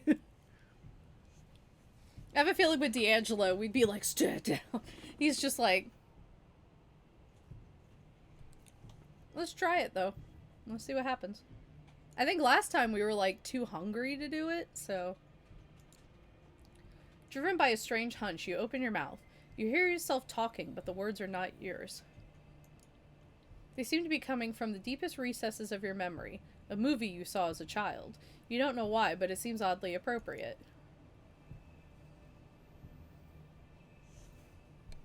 Sorry, I just read it. I know what you're thinking. This punk ain't got nothing on me. I'm sitting pretty on a loaded Colt Detective special. 5 in the cylinder, 1 in the chamber, and I only need 1. As corny as it all sounds, the stranger seems oddly receptive to your tough guy monologue, so you decide to bump it up a notch. God. Focusing your will, you boost your aura, filling the room with your presence. Dirty Chethany. Oh my gosh. I swear, every time I see, like, my arms in the camera, I'm, like, sad that because of the pandemic, my tattoo shop is closed. I need more ink. Your voice becomes so smooth, oozing with charisma. A regular Sam Spade. You yourself can't help but feel a sense of awe. Hopefully the stranger feels it too. I have the hiccups now, sorry. But then there's that nagging feeling. What if there's more to this guy than he lets on? What if he's got me right where he wants me? Maybe I should hear what he has to say. Is that right? Yeah, so how about we drop the tough guy act and talk like adults? You can always shoot me once we're done. For a few tense seconds, the room grows quiet. So quiet, in fact, that you could swear you can actually hear the smoke swirling in the air. Finally, the stranger speaks again. You got a point there, kid. In a strange interplay of light and shadow, the stranger reappears behind his desk. Seeing him in his full, for lack of a better word, glory, you can't help but smirk. This is the dreaded Nosferatu? The way Sophie described him, you were expecting some grotesque monstrosity. But this guy, the clothes, the swagger, the hard-boiled detective routine, all comes across as a bad joke. Still, when it comes to appearance, his lineage is undeniable. From 30 feet away, he could probably pass for a bum with a nasty skin condition. From 5 feet away, he looks like something made to be seen from 30 feet away. He leans back in his chair, casually pointing his gun at you. So, what brings you to my humble office?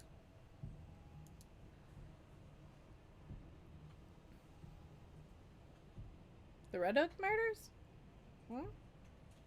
Are you D'Angelo? You the one they call D'Angelo? That's my name, kid. Don't wear it out. My friends call me Jin, so you best stick to D'Angelo for the time being. Now, I suggest you tell me what this is about. Otherwise, I kindly ask you to get the fuck out of my office.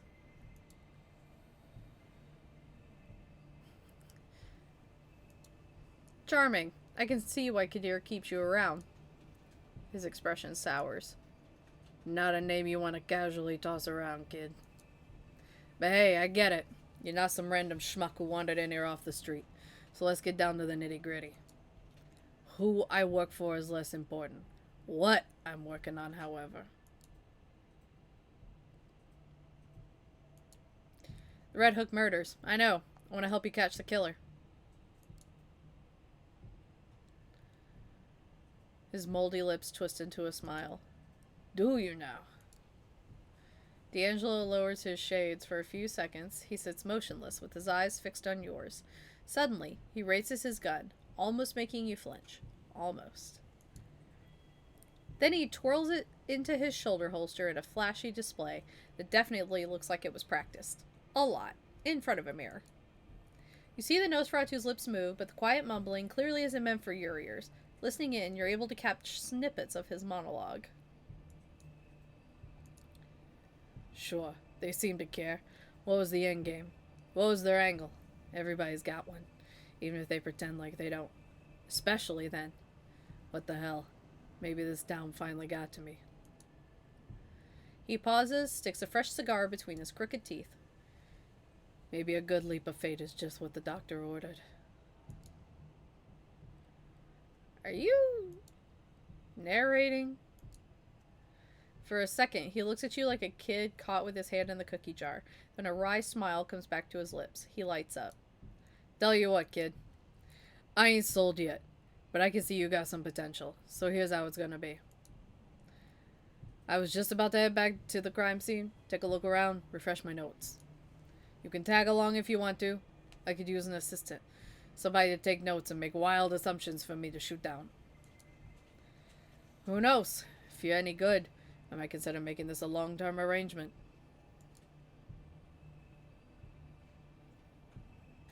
Nos for Cajitas wearers if you have coin.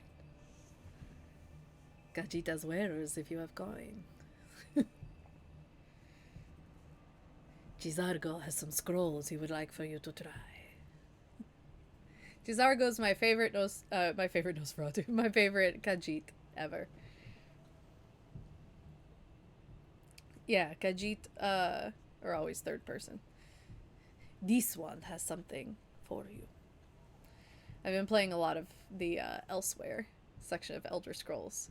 Everyone, this one has a quest he would like for you to undertake. For some reason, my laptop decided to make you quiet. Is my audio still okay? For folks? If you have ESO on PC, let me know. I play Elsewhere. I play a Khajiit. I'm a Khajiit, I think I'm a fighter. Yeah, because I'm shit with magic. Okay, audio's fine. Good, good, good.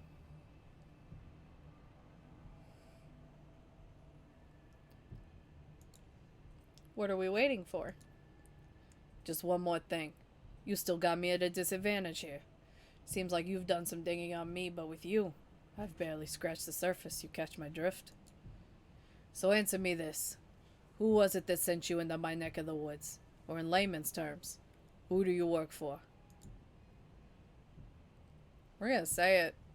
Because Sassy would just...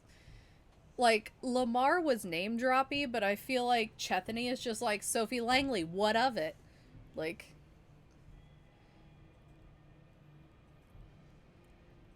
I'm a free agent doesn't really sound like Chethany, because free agent, like, if he was a free agent, he wouldn't be here.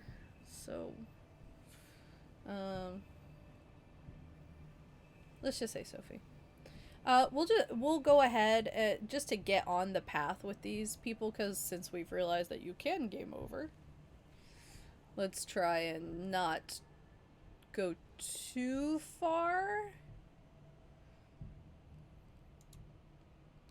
Sophie Langley. For the first time since you got here, the Nosferatu adopts a look of genuine surprise. His eyes wander for a moment, finally giving way to a crooked smile. Yeah, Lamar name drop. Chethany's getting her in trouble. Those are completely different things. So you're the one, the fledgling the Toreador dame spared? Yeah, that would make sense. Don't think she'd appreciate you throwing her name around. Thanks for being up front, kid. One blink is enough for you to miss D'Angelo vanishing from his chair. Just when you look around, he appears right next to you, up close. His smile is even more unnerving. Alright, moonlight's burning. Let's get cracking. With a certain fascination, you watch D'Angelo stumble his way across West Brooklyn. Oddly animated, incessantly scratching his face and neck, stopping every once in a while for a bout of mumbling narration, he is most certainly a sight to behold. Still, he seems to be getting around okay, and you take particular note of the fact that he seems to be choosing the darker, less frequented streets. There's definitely a method to his madness. Eventually, your leprous guide takes a sudden turn off Van Brunt Street and into a particularly dingy alleyway. The torn pieces of yellow police tape are a dead giveaway. This has to be the place. Well, here we are. Time for you to earn your stripes. This is where they found him, drained dry, not a drop of blood in him. Before you ask, no, I didn't get to see the body, so I don't know if there were any bite marks. So, what can you tell me? You take a moment to examine the crime scene. Judging by the chalk outline on the pavement, the man was killed recently. Curious, there doesn't appear to be a trace of blood or viscera, and you know the city's cleanup crew isn't that fast or that thorough. Looking up, you notice a spray-painted sign on the wall. It reads, "The Blood Speaks," in big, crooked letters.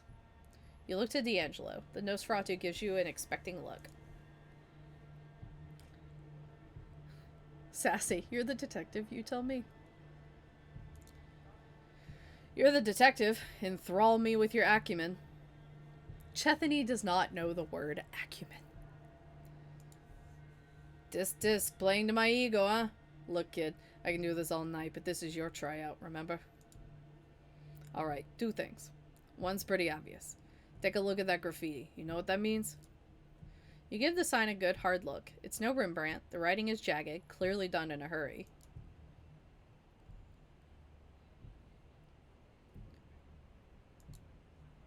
Nothing. It's meant to throw us off. Nah, I can see why you'd think that, but look at how crooked the letters are. Barely legible. You can't fake something like that. Someone was nervous. Very scared. It's definitely meant something to him.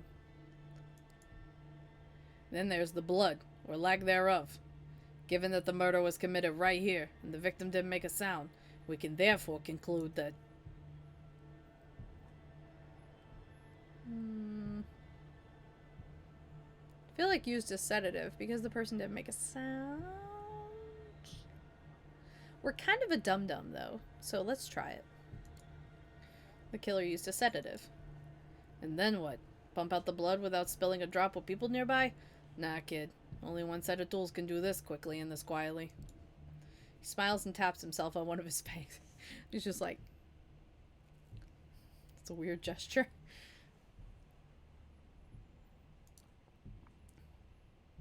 Tell me, if you were to guess, which clan would you say our killer belongs to?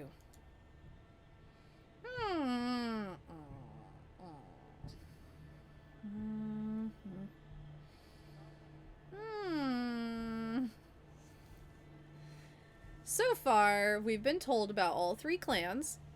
So we know Tremere, Malkavians, and Thinbloods. Accusing the Tremere is weird. Blood speak sounds Malkavian. I remember struggling with this decision last time. So I'm gonna let you guys vote on it. I see one vote for Tremere. So I'm gonna give it a minute. Since I know that there's a lag.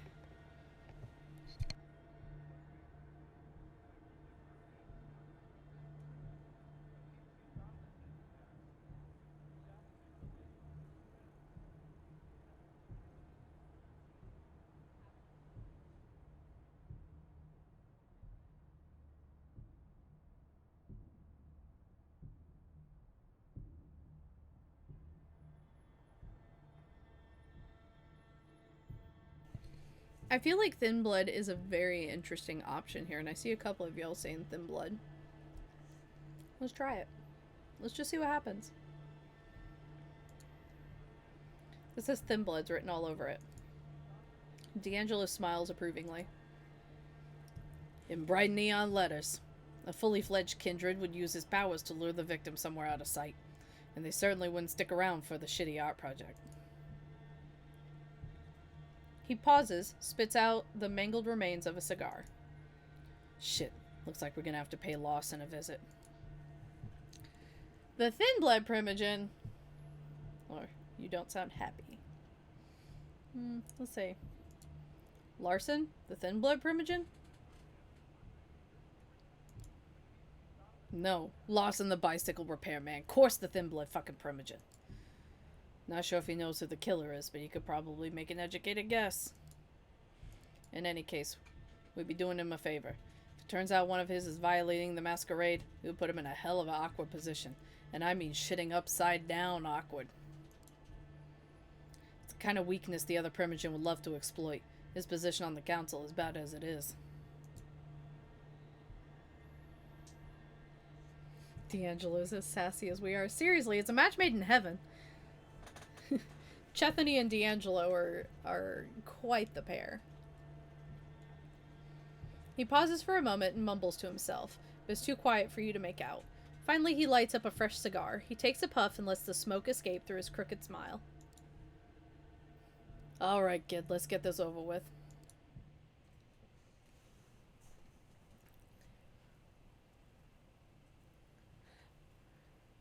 Also, I just realized, yeah, we had no clue he was the Thin Blood Primogen, so that option shouldn't have been there. Okay.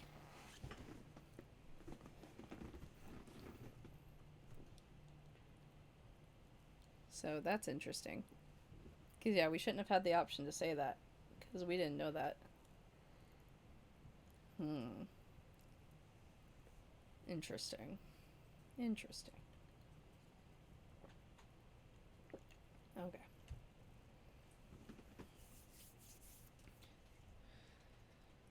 Compared to the industrial ugliness of Red Hook, Sterling Place is quite a change of scenery. The heavily gentrified and pleasantly dull residential area emanates a sort of peaceful apathy that rich hipsters scoff at and blue-collar workers dream of. All of a sudden, the Nosferatu stops. It almost seems like he was taking a deep breath, steeling him for things to come. This is the place.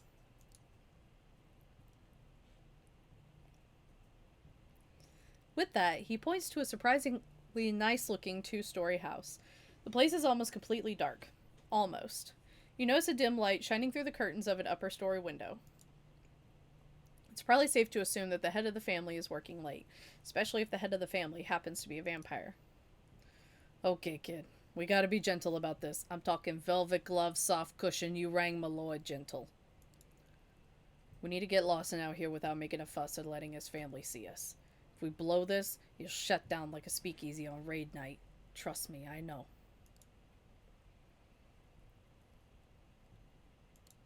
Sounds like you two have some mystery. Sounds about right, but that's a story for another time. Right now, let's stick to why we're here. Exit! I'm just gonna call it. I'm gonna call it. Because I think that's, it sounds like D'Angelo's kind of thing. He's just like, look, this relationship did not go very well, and I don't want to be here, okay? Tell you what, how about you take the lead on this one? I'm curious to see how you handle it. You take a step back and look around the area. The lit up window seems like a safe bet. Now it's just a matter of getting Larson's attention. His and no one else's. As you're trying to come up with a viable strategy, you are suddenly startled by a loud noise. It takes you a second to identify the sound as a dog's barking. It doesn't take you long to figure out where it's coming from, as a bearded man leading a Rottweiler on a leash comes into view.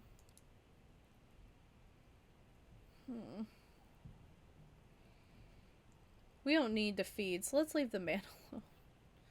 Also,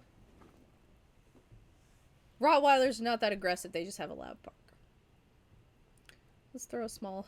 Just ring the fucking doorbell. Bing bong! Hi, waifu! Can you get your husbando? I promise it's nothing shady. You kneel down and pick a rock off the lawn. One small enough to not break glass, but big enough to get someone's attention. Deftly, you chunk a rock at the window. It bounces off with a quiet but audible thunk. Moments pass in silence, making you think no one got your message. Just as you start to look for another rock, you hear the window slide open. A very unassuming and slightly unshaven man in a turtleneck appears in the window. As soon as he notices you, his expression sours, like he just smelled something rotten.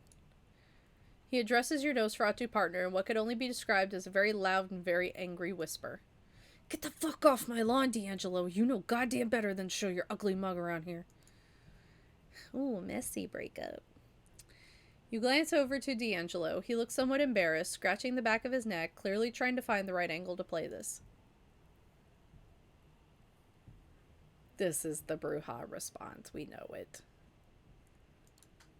Get your ass down here before we get really loud. Larson pierces you with his gaze. You can almost picture a fuse sticking out of his head, slowly burning away to an inevitable explosion. Luckily, he manages to put it out. Stay where you are. You wait out in the lawn, listening to Larson quietly making his way downstairs. Before long, he appears on the porch, locking the front door behind him. He motions at you to follow him off to the side of the house. There, he turns towards you. What do you want? It's about the Red Oak murders. We think one of yours is responsible. Bullshit. Dustborn's got enough trouble just staying alive out here. Who could possibly make them openly violate the Masquerade? Desperation?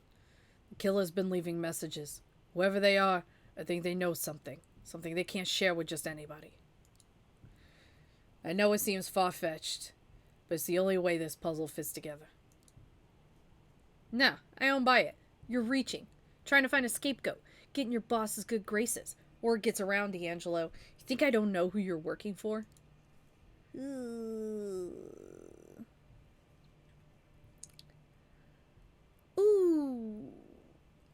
2 or 3. I kind of don't want to openly threaten him on the street. But I also do like the figures you cover for one of your own, because the fucking all clans do that. If I found out about Kavian was a murderer, I'd be like, no, I think you have the wrong person. Sorry. And then I would go, like, immediately talk to the person and be like, get your shit together. Oh. How dare you cheat on me with the sheriff?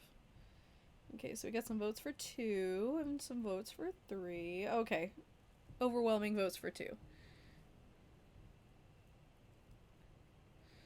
Sorry, I'm trying to make my ponytails even while you guys vote.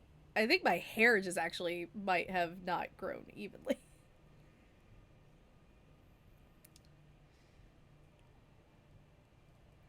I have so many issues with my hair growing out right now because I used to have a mohawk and I've been growing it out ever since.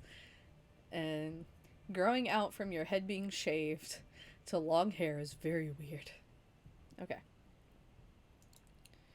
You're very protective of your people, huh? Even the naughty ones? Larson turns towards you. If looks could kill, you'd be welcoming final death right about now. Listen to me, you little shit. As far as I know, I'm the oldest and most respected of my tribe in all New York. And yet, even a sniveling neonate like you could take me out and not break a sweat. My people are weak, scared, unable to defend themselves from bullies like you, all because of a bad roll of the die. Instead of a gift, all we got was a curse. So yes, I take care of my people, because no one else will. Having gotten it out of his system, Larson is quick to regain his composure. He continues in a much calmer tone. I'll ask around, consult my sources. If it turns out one of mine is responsible, they will face justice. In the meantime, keep your deductions to yourself.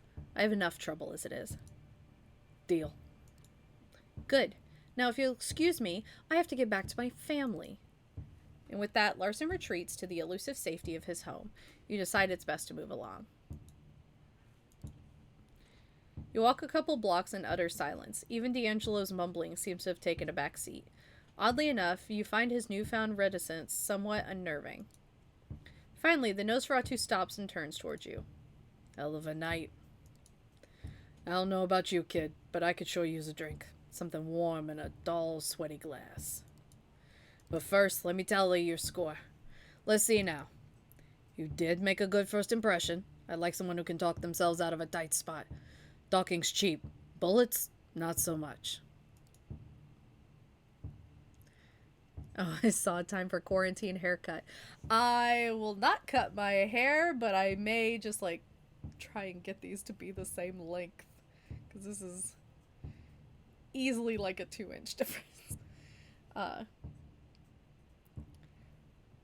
I already did the quarantine hair dye, which I don't know how well you can see on the stream that my hair is teal and purple now.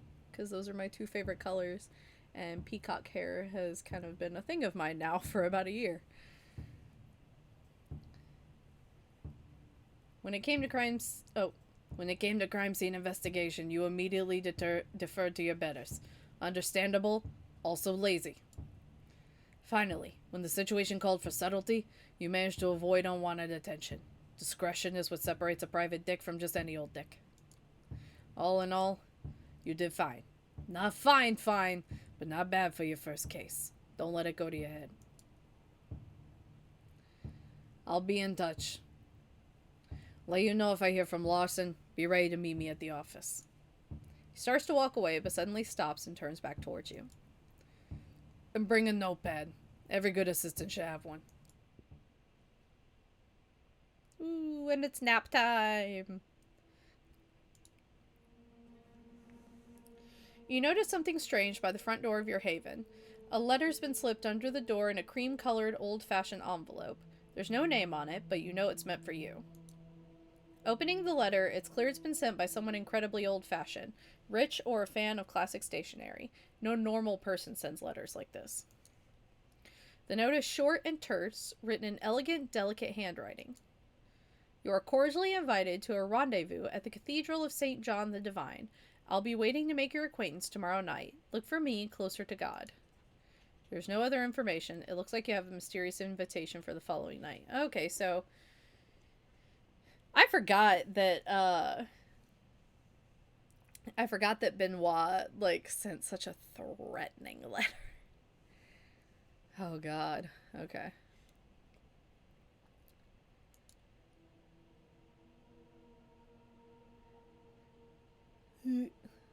Fuck off, Benoit. Um What cracks me up is, so like when we were first looking at these icons, I thought Benoit was going to be a woman, because since their background circle doesn't fill the entire circle and his hair is dark colored, I just thought that was all hair. I just thought Benoit for some reason had like big ol' Dolly Parton hair. Ugh. Yeah, now that we've played the Benoit path all the way through, I love that it explores true faith, because that's a very underexplored aspect of vampire. It is something that will eventually come up in ATL by Night if the Coterie gets to it, just because it's the South. We have a lot of old ladies who very much believe in Jesus. But his path overall is not my favorite. But let's go see Hope. Boop. It's a quiet, moody internet cafe. Half of its space serves as a comfy coffee bar these days, but behind a glass wall, it still has a space dedicated to a row of PCs. From the street, you can notice tired adults in casual clothes typing away absent-mindedly, and some bored kids wasting the late evening hours on colorful online games. Who had the badass grandma again? Agathon. If Sophie's intel is to be believed, this is where Hope has set up her haven. One of the waitresses,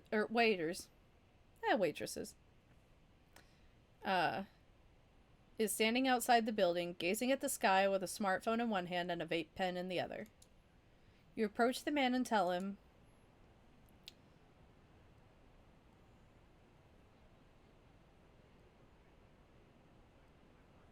if I told you I was supposed to meet Hope here, what would you say to me? Oh, he's cute! Oh, he's cute. Hello. Hello.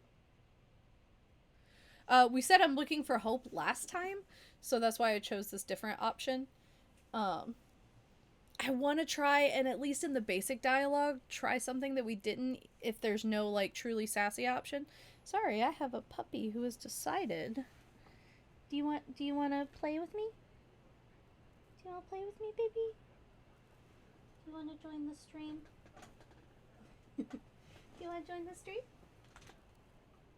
I don't have time to play, so you can join the stream or you can go back to taking a nap. Sorry, she's fighting. Come here. Hey. Come here. You want to be on the stream? You want to be on the stream?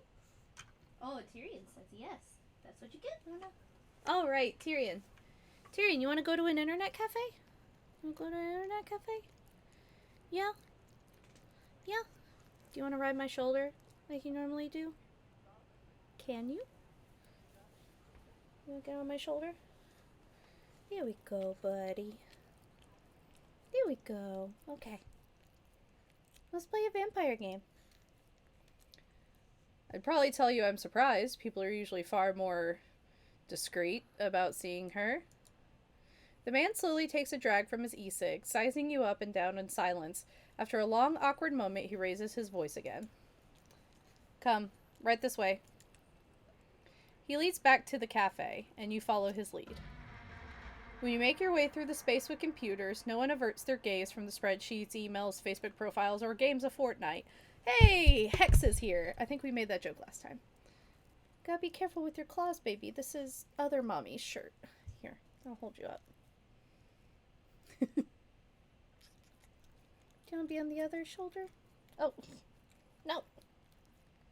I appreciate the kisses. Please don't. Okay. You're just wagging your tail. You're the happiest boy.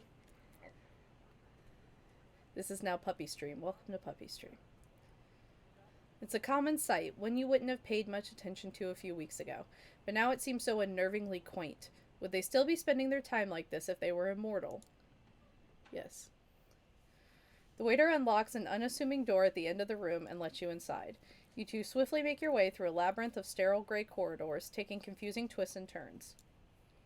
Feels like you're traveling to a different world. Crossing one invisible portal after another. Eventually, you reach your destination. Your guide motions you to enter a dark room with a lone source of pale light, a computer screen in the distance beckoning you to come closer. Oh, are you getting nervous, buddy? Say, I have anxiety. I am a dog with an anxiety disorder. Olivia says she loves your dog. Thank you, I love him too. This is my baby. He's my wee little baby. He was the runt of his litter, and we didn't think he'd make it. So he used to ride in my shirts and my pockets and everything so that we could keep him warm because he was so tiny. Smaller than a chicken tender. And so he likes to ride my shoulders now, but occasionally he realizes he's actually too big for it, which is why I'm holding him. So he's actually too big for it, and so once he, like, stumbles even slightly or, like, feels a little off-centered, he stresses out. He has a lot of anxiety because the neighbor kids were very mean to him when he was a puppy. You want down? You want down, baby?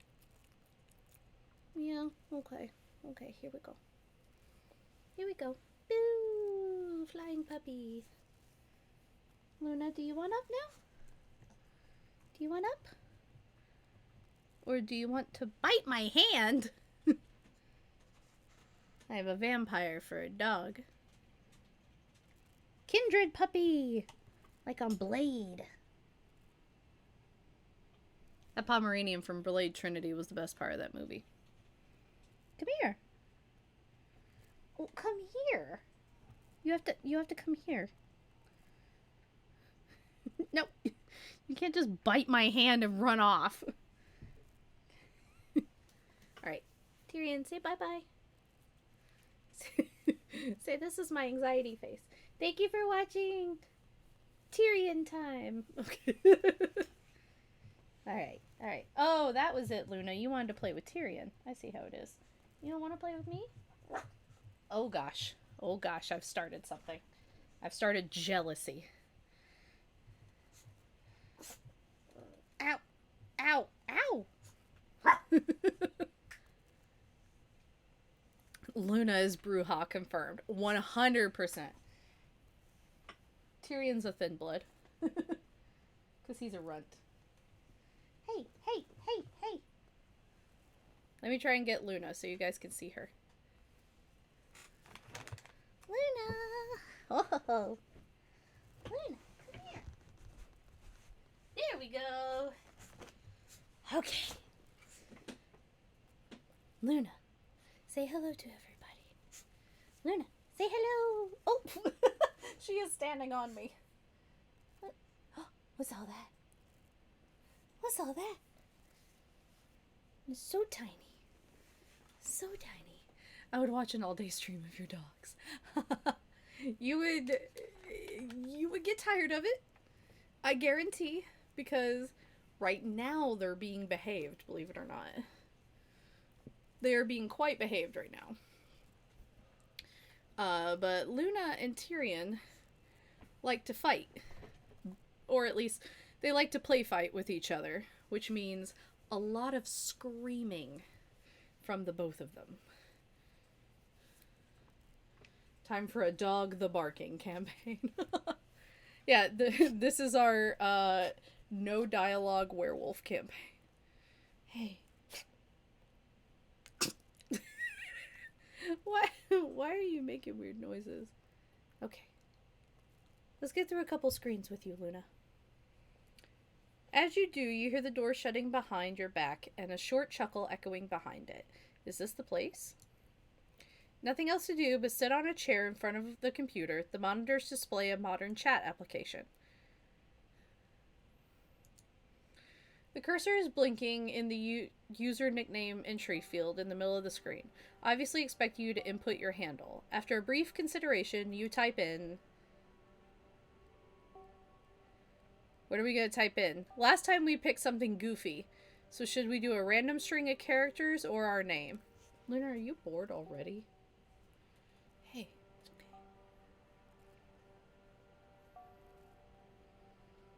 Random string. Okay, let's do a random string of characters. After QWERTY turns out to have been taken by someone else, you settle on QWERTY. And at QWERTY, it works. After a few seconds, the chat window opens and messages start appearing on the screen in quick succession. Just to be clear, I don't... Oh. I'm just gonna let this roll because it's always so fast. Cult of Luna! There it is. It's the Cult of Luna! Cult of Luna! We'd make a cult for you, baby. We would. I don't know how, but we wound up with 3 dogs of gradient scales of beige and gradient scales of size. Like, our biggest dog is white with beige spots. She's the biggest. Tyrion is our medium dog, and he's a little bit beige. He's got some white mixed in. And then Luna is all beige and the tiniest. Oh, I can scroll up, so we can scroll through and see if there's anything good in here. Cult of Luna. Jerry is chat MVP. And now that we know what we know about Hope, this is very interesting. Just in case anyone watching this didn't watch last time, I won't spoil it, but this is so interesting with what we know about Hope. Wait, who's QWERTY? QWERTY? No idea. A new user. Wasn't here a second before. What the hell? Was anyone informed? No, not an announcement. I know I wasn't. Jerry? I didn't... That's called lipstick. I know. The chat goes silent. Everyone's seemingly waiting for you to say something before proceeding. This must be a close-knit group. Better say something before they kick you out.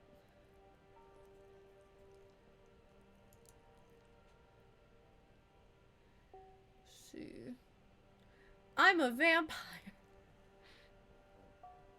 I mean, so we know that this is technically a safe option.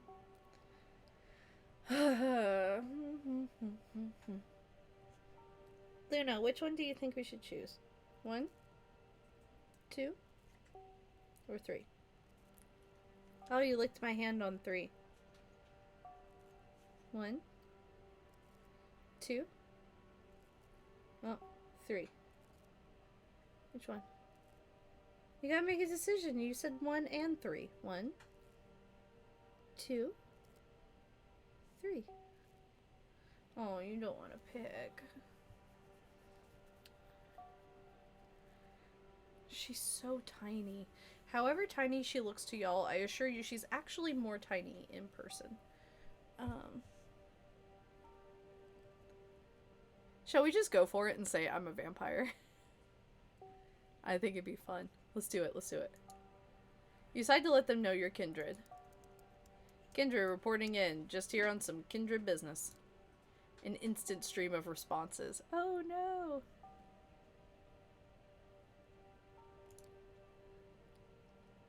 Kindred, oh my fucking god, who is this clown? Jesus fucking Christ, what a dumb fuck. Yeah, he could have just said I'm a vampire, but Kindred here, reporting on Kindred business. Oh, you're being a cuddle bunny right now. Oh, it's okay, baby. You want to take a nap? Or you want to go play with Tyrion? Is that what you want? Oh. Oh, she's sleepy. Okay. Alright. Sorry, the chat flew by for me. Who the fuck are you? This was meant to be a safe channel investigating what went wrong. How'd they even get in here? Stay calm. Can you get their location, Jerry? Yeah, sure. That's our Jerry. Good demon. Who? I love. You're gonna regret the day you decide to spy on us.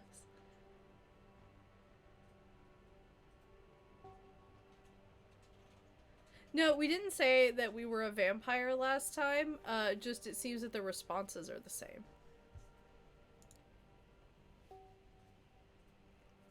Remember, presence doesn't work because it's over a chat. Hey. What's up? What's up, sleepy monkey?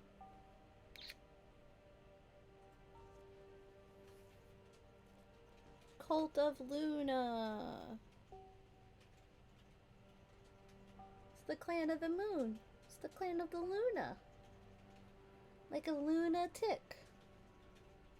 Luna like the moon. Lunatic like the crazy. Yeah. It's all about you, baby. Malkavians, they're all about you. I love my dogs so much. Okay. So yeah, we'll say the waiter brought me here. Oh, why are you shaking? You nervous? Oop, oop. Thought this was where I can meet Hope. Yeah, I'm calling bullshit. Jerry, how are things on your end? Got the info. You want to die, asshole? You will die. You will die. Die, die. Sentenced to death for a shitty basic online handle. I'm literally on my way to kill you right now.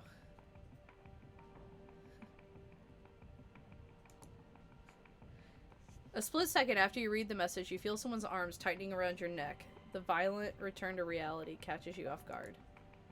A jolt of panic rushes through your brain, paralyzing you momentarily. You come to the wrong chat room, motherfucker! A ridiculous whisper rings out in your ear, and the grip under your head gets even tighter. You start struggling, but even with your newfound supernatural strength, you're having trouble breaking out. This isn't a normal human being you're dealing with. Last words. Good luck, I can't die. Your chat room sucks ass.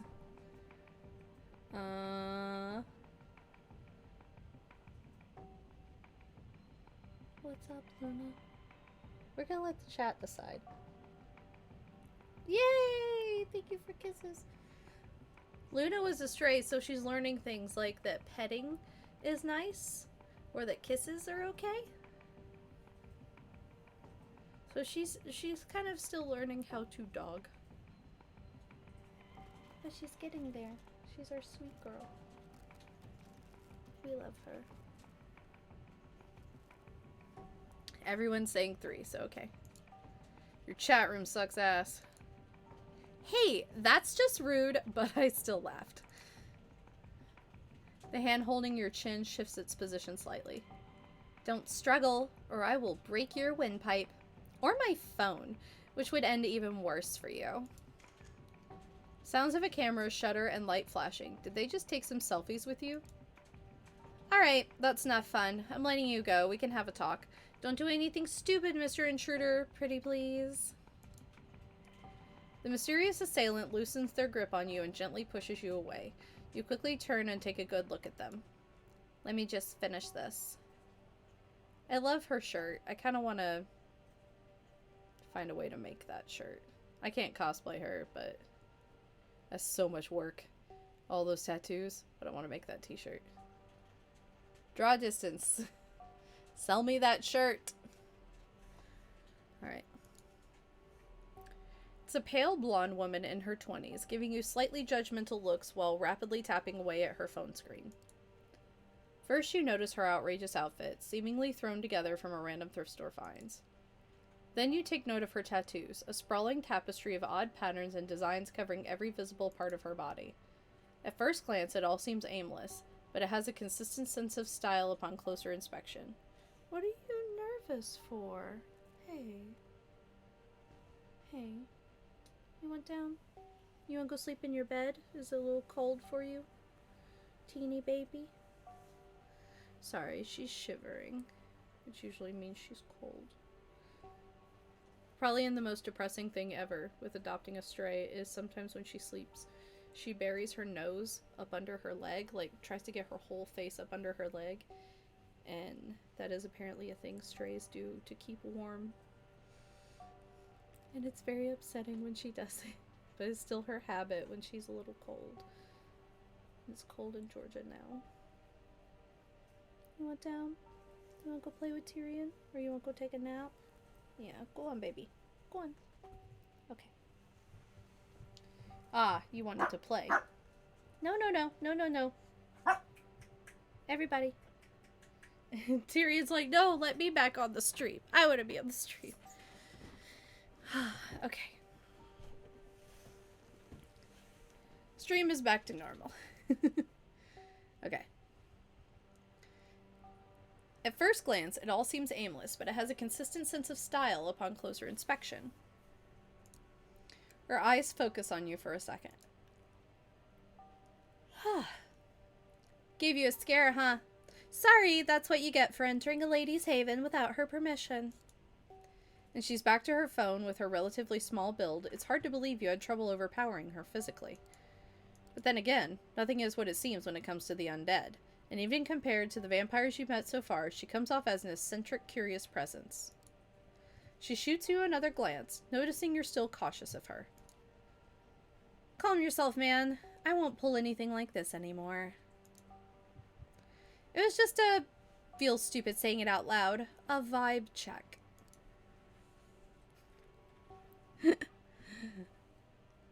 Vibe check. Yeah, I got a glimpse of your vibe on the internet and in a dangerous situation. I'd say I've got a pretty good idea about who you really are. I'm Hope, by the way. If you're here, you've probably heard of me, so I went ahead and skipped the pleasantries. But come to think of it, I might have skipped too many of those. Yeah, she definitely fits the description you were given by Sophie. Your chat room sucks ass was funny, so there's that. Unless you really meant it, in which case, hey, fuck you! Anyway, don't worry about the chat. It was all a game to us. No hard feelings, okay? I'll introduce you properly later. On the monitor, the chatter continues normally. Your visit is like yesterday's news, no longer relevant to anything. Still, a word of advice, don't be such a dumbass about security. Sending a message saying kindred to some perfect strangers online? You want to get offed by the tower for breaching the Masquerade, or offed by some Vatican fuckheads when NSA gets wind of you using their monitored keywords? If it wasn't for my security measures, fucking hell, it's the 21st century. You should know better than this. But, look. If we're going to talk about you, you should have something to say too. What are you doing here? About time, she asked. Note to self, she really loves the sound of her own voice. We're going to drop Sophie's name to get her in trouble again.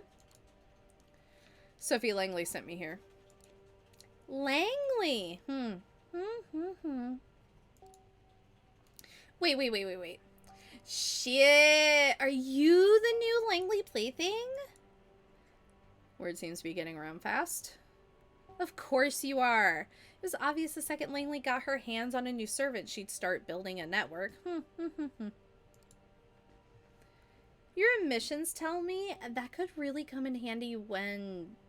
But Langley, that's a risky game. This kind of ambition attracts too much attention. Piss off. But then again, fucking Kara.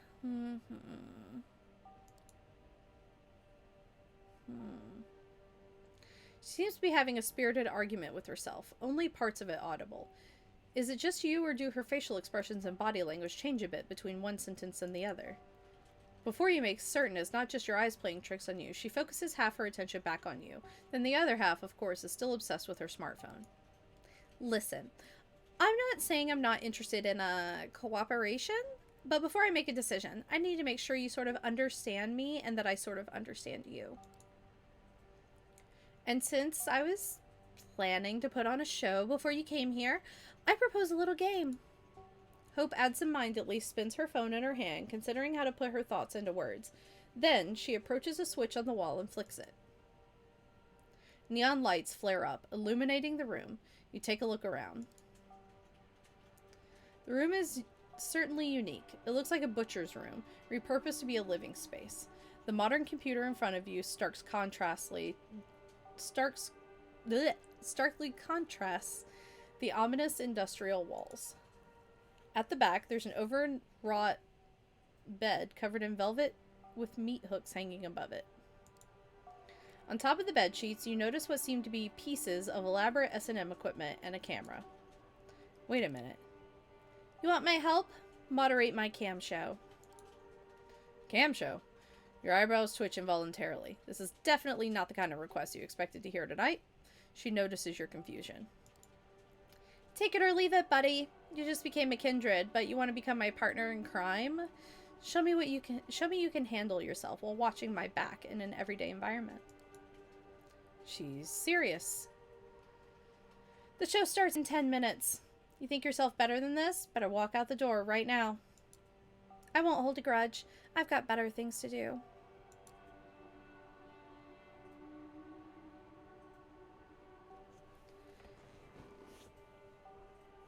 As if to prove it, she looks at something displayed on her phone and cracks a brief grin.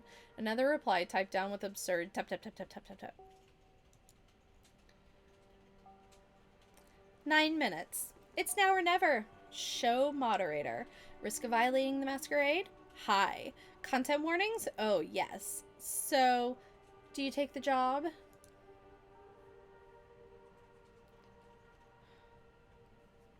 That's just, why the hell not?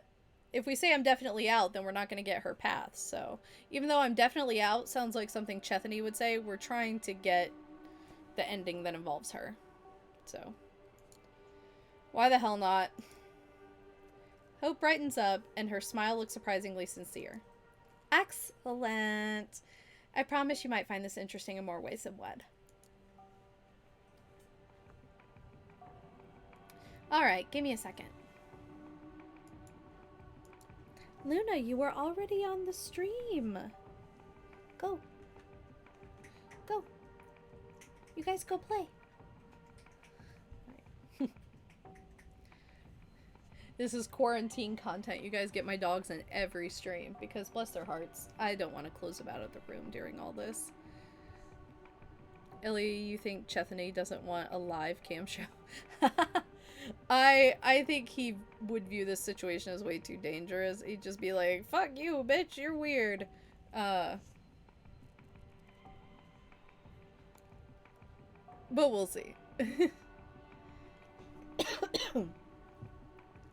She spends a minute setting up the computer you used before, then urges you to sit down.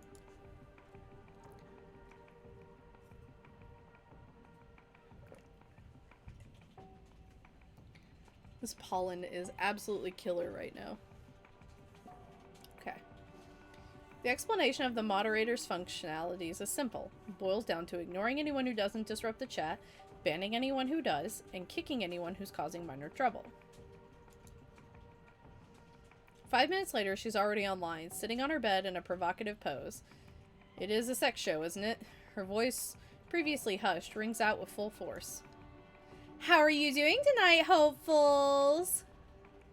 You peek at the chat. We're not worthy! Queen! Fuck a day! Angel! Hell yeah! Time to fuck! Ignore.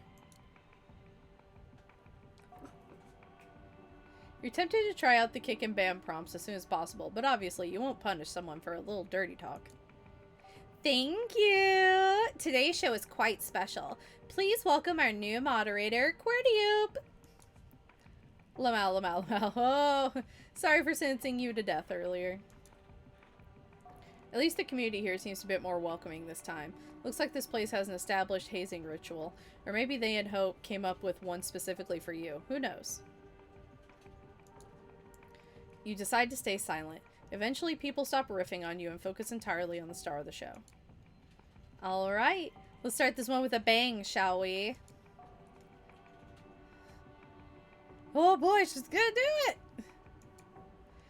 So this is where the strip show starts? You raise your head, curious about what kind of performance she's going for. Yeah, Chethany's like... First, she opens her mouth and reveals her retractable fangs in front of the camera. Right off the bat, the online audience is treated to a sight of her wholly human set of teeth turning into a monster's maw. The image is both revolting and fascinating. She raises her left wrist for everyone to see and then bites.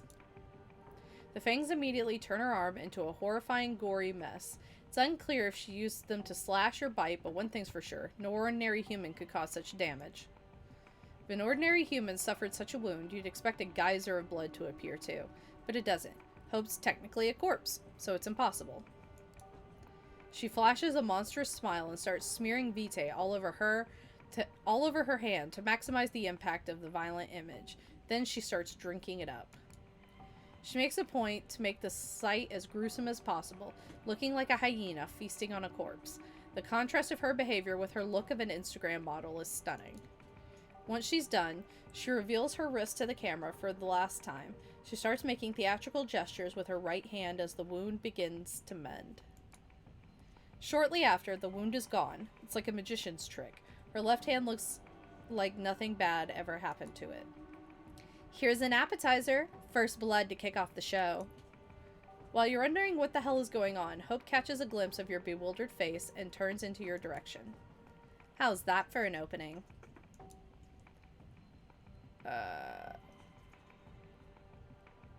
This is not a sex show? This isn't a sex show? Sex? Or were you counting on me getting naked in front of you or something? Oh, honey, we've just met each other. If you expected a strip show, yeah, sorry to disappoint. This is more like, live stream digital art. The erotic subtext is there, of course. You peek at the chat. They're going wild. She did that for free. A rose petal dancing in the eye of a violent hurricane. But eroticism is not the key here. It's vampirism. It's a new frontier, a living art installation. In the early 90s, the Japanese artists kept producing these videotapes with a beautiful woman committing gory harakiri. Those are an inspiration. She bares her fangs in a devious grin. But I've no interest in auto-destruction or turning myself into a victim. This is a celebration of a body I love, not self-inflicted punishment. The audience came here to marvel at a beautiful vampire and her awe-inspiring powers. Mending wounds is just one of these powers. The people watching can pay to see more. Oh, and don't worry. The only things the audience can see and hear are the things I allow them to. You can talk freely. Just remember to moderate the chat, will you? High risk of violating the Masquerade? What a joke. She's blatantly breaching it in front of anonymous viewers. Still speechless, you turn your attention to the screen. Have you planned your next tattoo yet?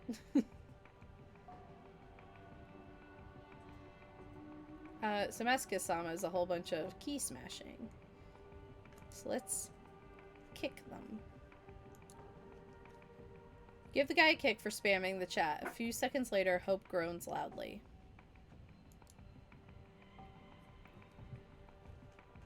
What the hell did you kick Masochist for? Oh, sorry.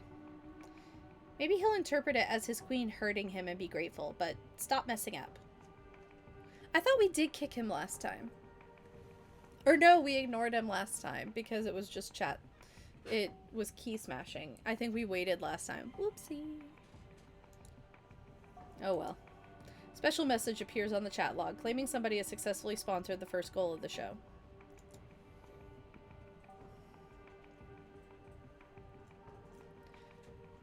Hope smiles and picks up a bag of blood from underneath the bed. It must have been retrieved from a blood bank. She showcases the label to the camera for everyone to see. I want to imagine that she's doing it like a beauty guru. Like, wait, where's my lipstick? Like, there's a specific way beauty gurus do it. And you guys will know what I mean the second I show you. Like, where they're like... with the hand behind it and everything. That was my brow pencil. So I want to imagine she's doing that with a bag of blood, just... Yeah, they put their hand behind it to make the camera focus, but I want to imagine that she's doing that with the bag. Because that would just be amazing.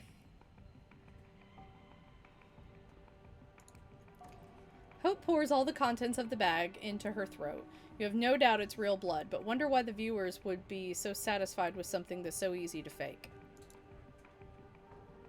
Don't worry, it pays well enough. You don't even bother to tell her this is not what you're thinking about. Safe to assume she knows. So what do you know about the what do you know about the kindred and the internet? Have they told you anything?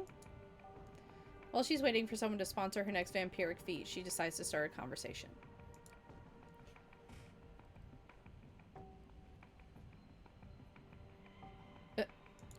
No, nothing. Well, makes sense. Not the first thing you'd teach to a fledgling. See, some of us used to experiment with our own secure networks. We tried to build our own information hubs, social networks, everything. There used to be a vampire social network website, and I was on it. That was how I found a lot of the people that I played Vampire the Masquerade with, and how I made a lot of friends who were real vampires. It was actually kind of fun. It was a pretty cool website. A lot of people would share like their writing on it too, and so you got to read all these cool stories for free. She's still working on the phone in one hand while looking for something under the bed with the other. On how many things she can concentrate at one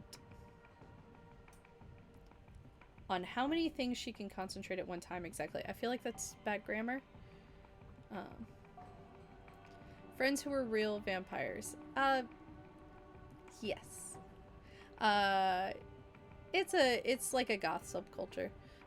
But it's a whole thing. It's a whole thing. It's typically a lot of people, like some people it's more realistically listed. Oh, sorry. Luna brought me her toy that she would like for me to throw. Luna, mommy's live streaming. But it's a lot of people with porphyria or like fibromyalgia, where sleeping in a coffin is actually more comfortable for them. So it's essentially a lot of the stereotypical stuff that we know for vampires that actually are a part of someone's everyday life. Sorry, I'm playing with Luna off screen. It's interesting. It's a whole subculture, and I had a few friends that were in it. And they were very nice and wonderful people. So, like, don't get me wrong. Wasn't my thing, but they were very sweet people, and they were some of the kindest people I had ever known, so.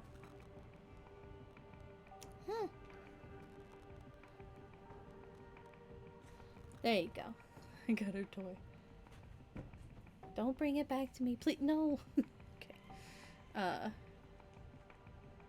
Is it like the episode on Dark Tourist? I don't know what that is.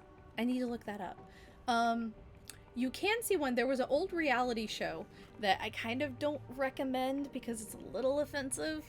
But it is very informative. But it's an old show called Mad House. And what makes it offensive is it was a reality show where you had people of alternative lifestyles that, it was a competition show, and you would get a whole bunch of normies, like Christians, people very sheltered, you know, just like, and I say Christians to say a lot of the contestants were very conservative Christian. And the goal was to live in the house with these alternative people, and, oh, I'm sorry, Tyrion. I moved the chair and scared him. But a lot of the contestants were alternative lifestyle people, and so all of these normies had to live in the house with them and do various, like, challenges and things. Tyrion's fine. He just got spooked. He makes very, very crying noises. And the show was on Sci-Fi, and so the goal was like they had a Wiccan on the show, and so you would participate in magic rituals with her, and the goal was to just like last the longest, I guess. But they had a vampire, a Wiccan, a voodoo priestess, a raw food nutritionist, and what would you call Art? I don't remember what his tagline was. He was like a body my guy. He would like hang from hooks, and he was covered head to toe in tattoos. And it's funny looking back on it now. I loved that show because I was like, these are my people. And I watched it religiously. Now I'm like, this is offensive. But back then, I loved every single person on that show. And I followed them on all social medias I could find them. The guy wasn't just a suspension artist, though. I think they just called him alternative or alt model because he was also heavily tattooed and did a lot of body mod stuff.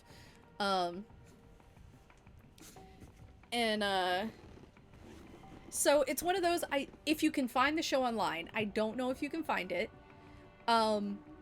It's very culturally insensitive for a lot of these things, but everyone on that show is actually, like, a part of the thing that they are. So I recommend it just to, like, support those people because they were so cool. I remember them just being cool as heck, and I thought they were so neat. And Dawn the Vampire is really neat.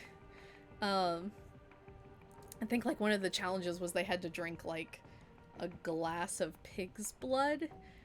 But I think it, like, wasn't even really pig's blood. They just, like, told them to see if they would be willing to...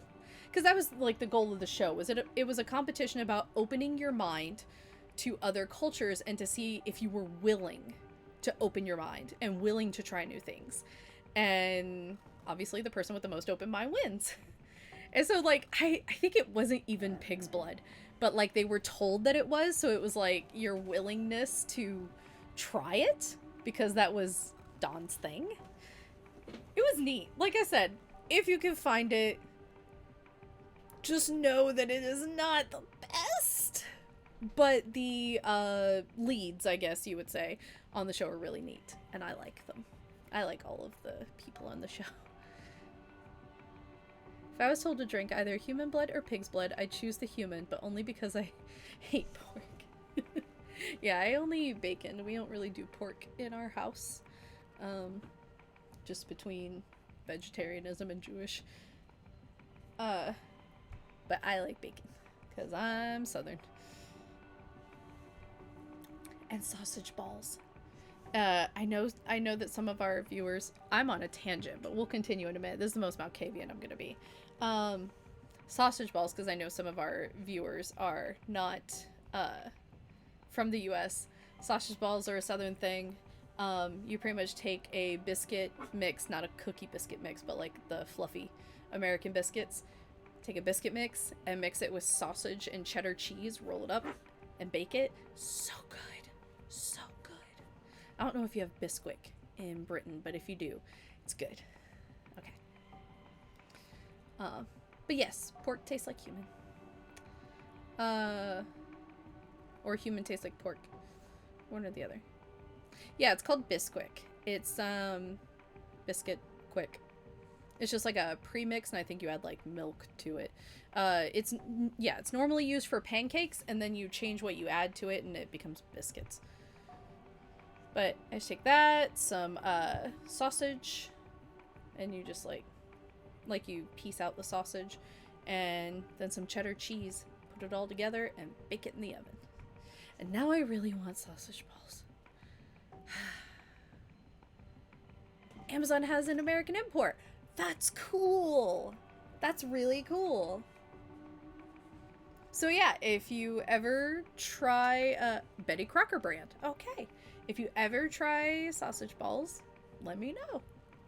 We'll start a vampire baking club.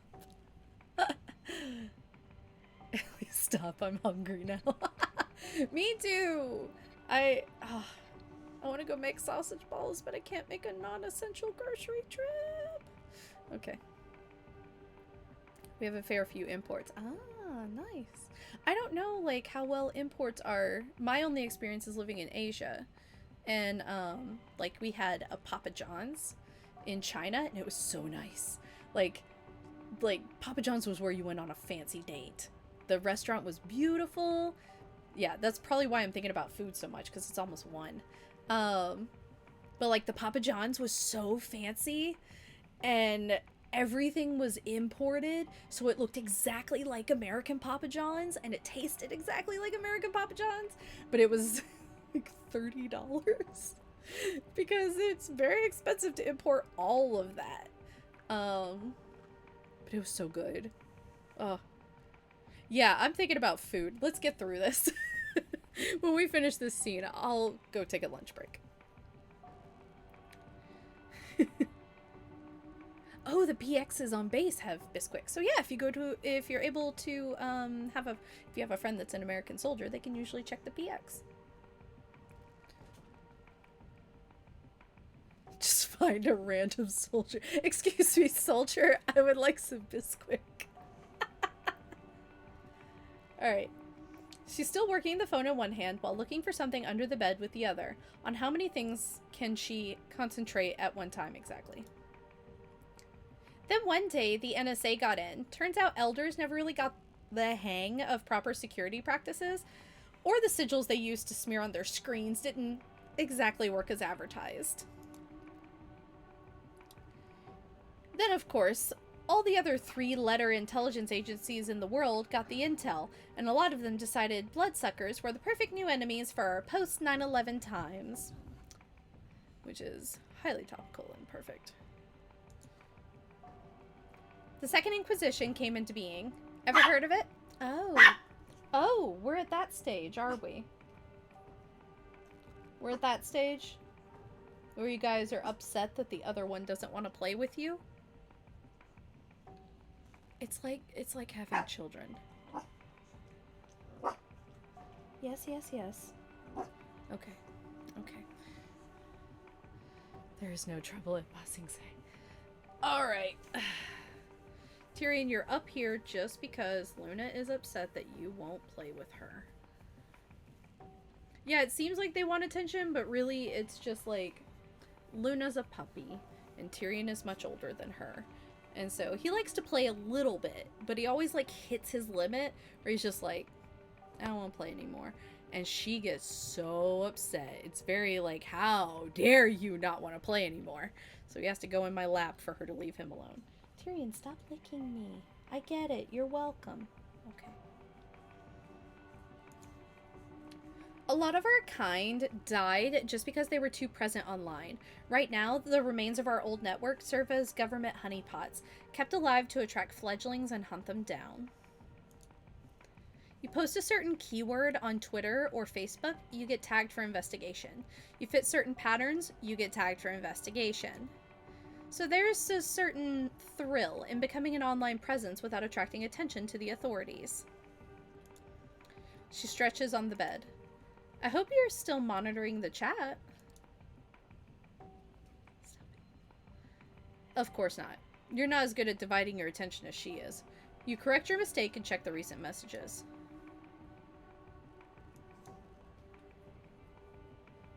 This 2-monitor set of rules. Call of Duty on one screen, drop dead hotness on the second screen. Ooh, the only woman I don't hate. Hope has crabs and gonorrhea. Hope, more like my favorite hoe. Alright, so let's ban Hope has crabs and gonorrhea. This kind of nickname only suggests trouble. You get rid of them permanently. Good job. She keeps closing tabs. She's keeping close tabs on you. Anyway, yeah. When the Nosferatu admitted to Camarilla their network got compromised, the elders went batshit insane. Internet communications became strictly forbidden. There were executions. A lot of people who use social media to secretly contact their mortal families and lovers got offed. That goes without saying. But if you weren't careful, even the most innocent web usage could result in being punished with final death.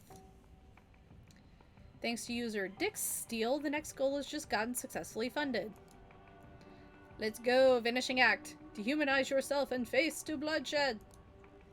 She raises her hand. 3 fingers up, 2 fingers up, 1 finger up. The countdown ends and she instantly disappears from the screen like a ghost. You can still see her on the bed, but the live feed indicates there's nobody there. When you deeply focus on the digital image, you swear you can make out some unusual glitching where her silhouette should be. It could very well just be a placebo. And that's the power we call Ghost in the Machine. Which means she's high level. You ready for this? 3, 2, 1. A flash of the camera and The instant she reappears on the screen, she takes a selfie, sticking her tongue out in a provocative manner. Please don't be Ahagao face. Please don't be Ahagao face. The chat room explodes in cheers again. She is their vampire queen. You briefly wonder about her being glued to the screen. Is this the fantasy everyone's here for?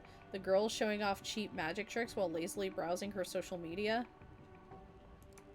It's absolutely Ahagao face. It is. I don't want it to be, but it is. You realize you're way out of your depth here. Meanwhile, Hope decides to continue her lecture. Those were some wild times, especially in New York. While most of them have no clue as to our real nature, a lot of clandestine organizations have classified us as national threats. And since this is where the towers fell, the agencies are very much present around here, looking for easy PR victories. Luna, he doesn't want to play. He doesn't want to play. Luna, you're gonna have to relax. Oh, Sasha wants attention now. Do you guys want to see Sasha again? I don't think you've seen her today. Ugh, there we go. Oh, big old lady. Old lady, you want to finish Hope's route with us? Or Hope's scene? The last SI raid here was just a few years ago. It was a big one. Stirred up a hornet's nest, something fierce. Oh. You have 1 million doggos. I have 3 doggos. This is Sasha. Tyrion, who is in my lap, is her son. We adopted Sasha off the streets. She surprised us with 3 puppies. We kept Tyrion because we didn't think he'd make it. Our families took the other 2. And then we adopted Luna because we have 3 people in our household, and Sasha really only loves Nikki, my wife, and Tyrion really only loves me. Those 3 are enough to feel like 1 million, though. Yeah, it is kind of true. They feel like a lot sometimes. They're my babies. I love them. Luna is so mad that nobody is playing with her right now. Here, Sasha, go play with Luna. Tyrion's tired. Tyrion's tired. Oh my god. This is gonna be the rest of the game. Go. Go. Alright. But although it's 2019, NYC is ruled by someone who got embraced before World War II, and the cam as a whole got really spooked and swore off the internet. Of course, they're not dumb and understand that you can't really coexist with modern kind without the internet. It's a gray zone right now, like piracy, technically frowned upon, but let the one without sin cast the first stone. The SI is the real threat, no joke. But in many senses, the darkest place is right under the candle. You take another look at the screen. We want blood. How about some bad stuff? Can you use some bad stuff? It's been a long, hard day. Please give me a shout out.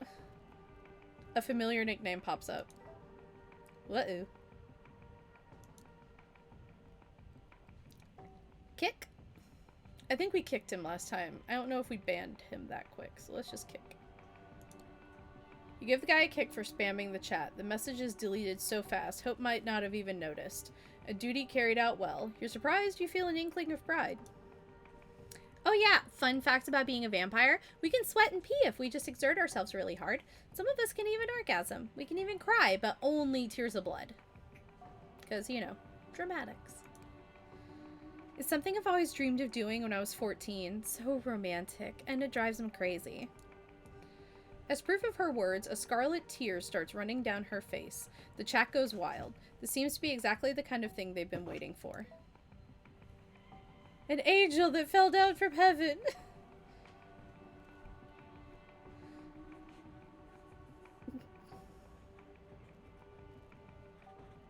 Wow! Fuck this guy. Banned. And banned. Just to be clear, you realize what we're doing here is a blatant breach of the Masquerade, right? Quarantine has been a lot on the dogs. It really has.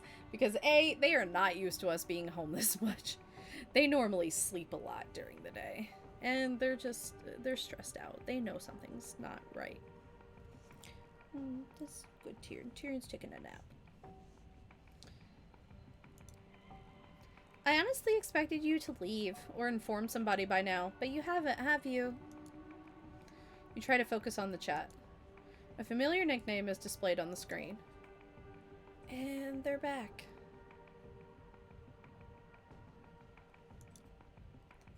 Ban. Looks like he needs a longer break. After you ban him, you hear Hope's voice. Good job handling that guy. Great. If nothing else works out, seems like you fit this job at the very least. In any case, the last goal has just been funded. Yeah, my cat was really happy for the first few days, and now she's kind of tired of us being home. Yep. Yeah, the dogs are kind of like, what do you mean you're not physically going to work? You're home, so you should pay attention to me? And it's like, no, I'm working. I can't pay attention to you. That doesn't make sense. Okay. It's time for the great finale. This is what you've all been waiting for, right? Yes, queen! Yes, queen! Her voice has changed. She gets closer to the camera, letting her face fill the frame of the live feed. Her mesmerizing eyes are purely focused on the viewers. You wanted blood? Come out into the streets, claw out your neighbor's throats, slash their veins, and drink up. Yes, queen! Hope's presence becomes absolutely horrifying. It influences the chat in some incomprehensible way. Everyone starts typing like they're possessed. Yeah, you get high enough in these kind of dominate skills and you can do it through a computer screen. Liberate yourself from the shackles of ordinary morality. Make them scream. Feel the warmth of their entrails. Hey, I got you, buddy. I got you, buddy. What the hell is she doing to those people? What have you gotten yourself into? Transcend your bodies. Release the message of hope into the world. She jerks violently for a second and then falls down on the bed like a marionette that had just had its strings severed. She exhales loudly a few times. And laughs. When she does, the room goes dark again. Alright, that's enough. Instead of continuing, she does something with her phone. The stream ends and the chat instantly becomes dead quiet. Let me take over. The atmosphere in the room has completely changed. She's already put herself together and stood up. Now she's walking towards you. What the fuck just happened? Guess the show's over. Everyone relax and go home. Aw, and Hostage, I swear on my father's grave, one day I will find you and kick the ever-loving shit out of you. After every line she delivers, she changes her voice, the way she puts her lips together, and even the way she moves. I'm not gonna do that this time around. That was hard to keep up with last time. You've caught glimpses of her acting this way, but only now have you started to figure it out.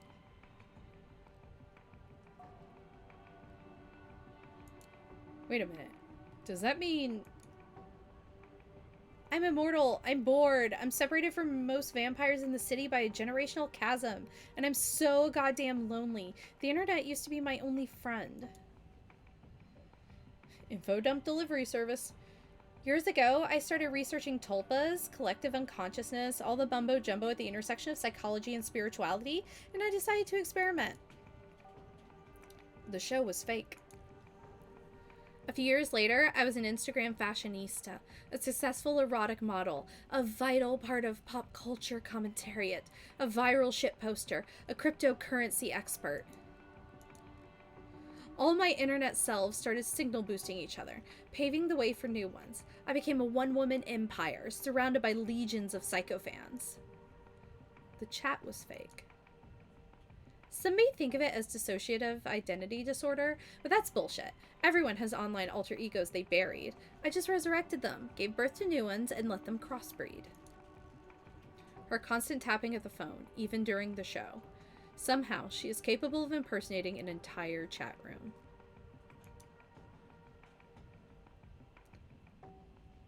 I don't even have a self that could dissociate or be mentally ill. I'm a host, a living database.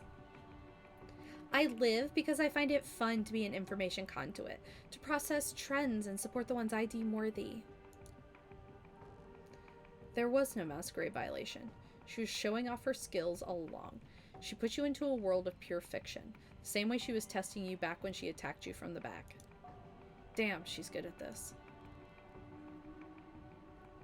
Of course, you can just ignore what I'm saying and decide I'm just another deranged Malkavian, but hey, annihilation is the self is the only way to survive in the 21st century.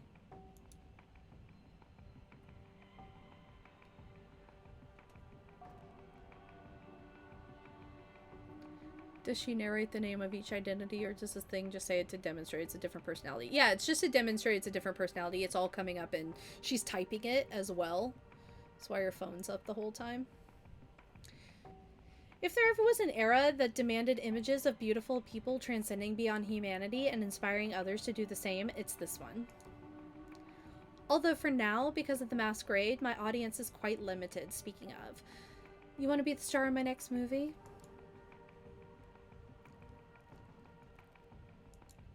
Sure, why not? I have a hunch you're just saying that. Still, hey, in a way, this too is transcending beyond self. But yeah, your test is over. Now the question is, do I want to work with you? She puts away her phone for the first time since you've met her and gives you a good hard look. Vibe check, Viva. Guess I can give it a shot. Yeah, you're not that dumb. You're not that boring. And you're kind of cute. Don't worry. No more modding jobs. Mods get attached. And that's always bad news. She grabs your arm and starts leading you out of her room. I've put you through enough shit. Next time, I'll let you in on a little job I'm doing. We'll hit the streets and you'll see why Sophie told you to contact me. She leads you through a labyrinth of gray corridors. It's a different route than the one you made your way through in. The city is so much more than what its elites consider real. Stick with me, and I'll guide you to places Camarilla elders couldn't reach in 100 years. She'll lead you out of the building into the back alleys. Even if someone else rules the streets, we will rule the information highways. This is the power of hope. She lets out a theatrical laugh and disappears. You don't even notice when she leaves you alone, but you assume everything went as well as it could. A new ally. The power of hope. As you walk off into the night, everything around you feels a little less tangible than it did a few hours ago. Doo-doo-doo. And since it is 1, and clearly from my conversation earlier, I need food. So this is where we're going to leave off for today. Thank you guys so much for joining me again. I will be playing Bloodlines tomorrow. And internet depending, we will continue our reruns of Season 1, leading up to, hopefully, our premiere date on May 5th. Again, all things considered, we are definitely keeping an eye on everything and doing what we can in these times because nothing's really certain right now. But we're keeping an eye on it, and one way or another, we'll have a game for you soon. Okay? We love you guys. Thank you so much. Bye.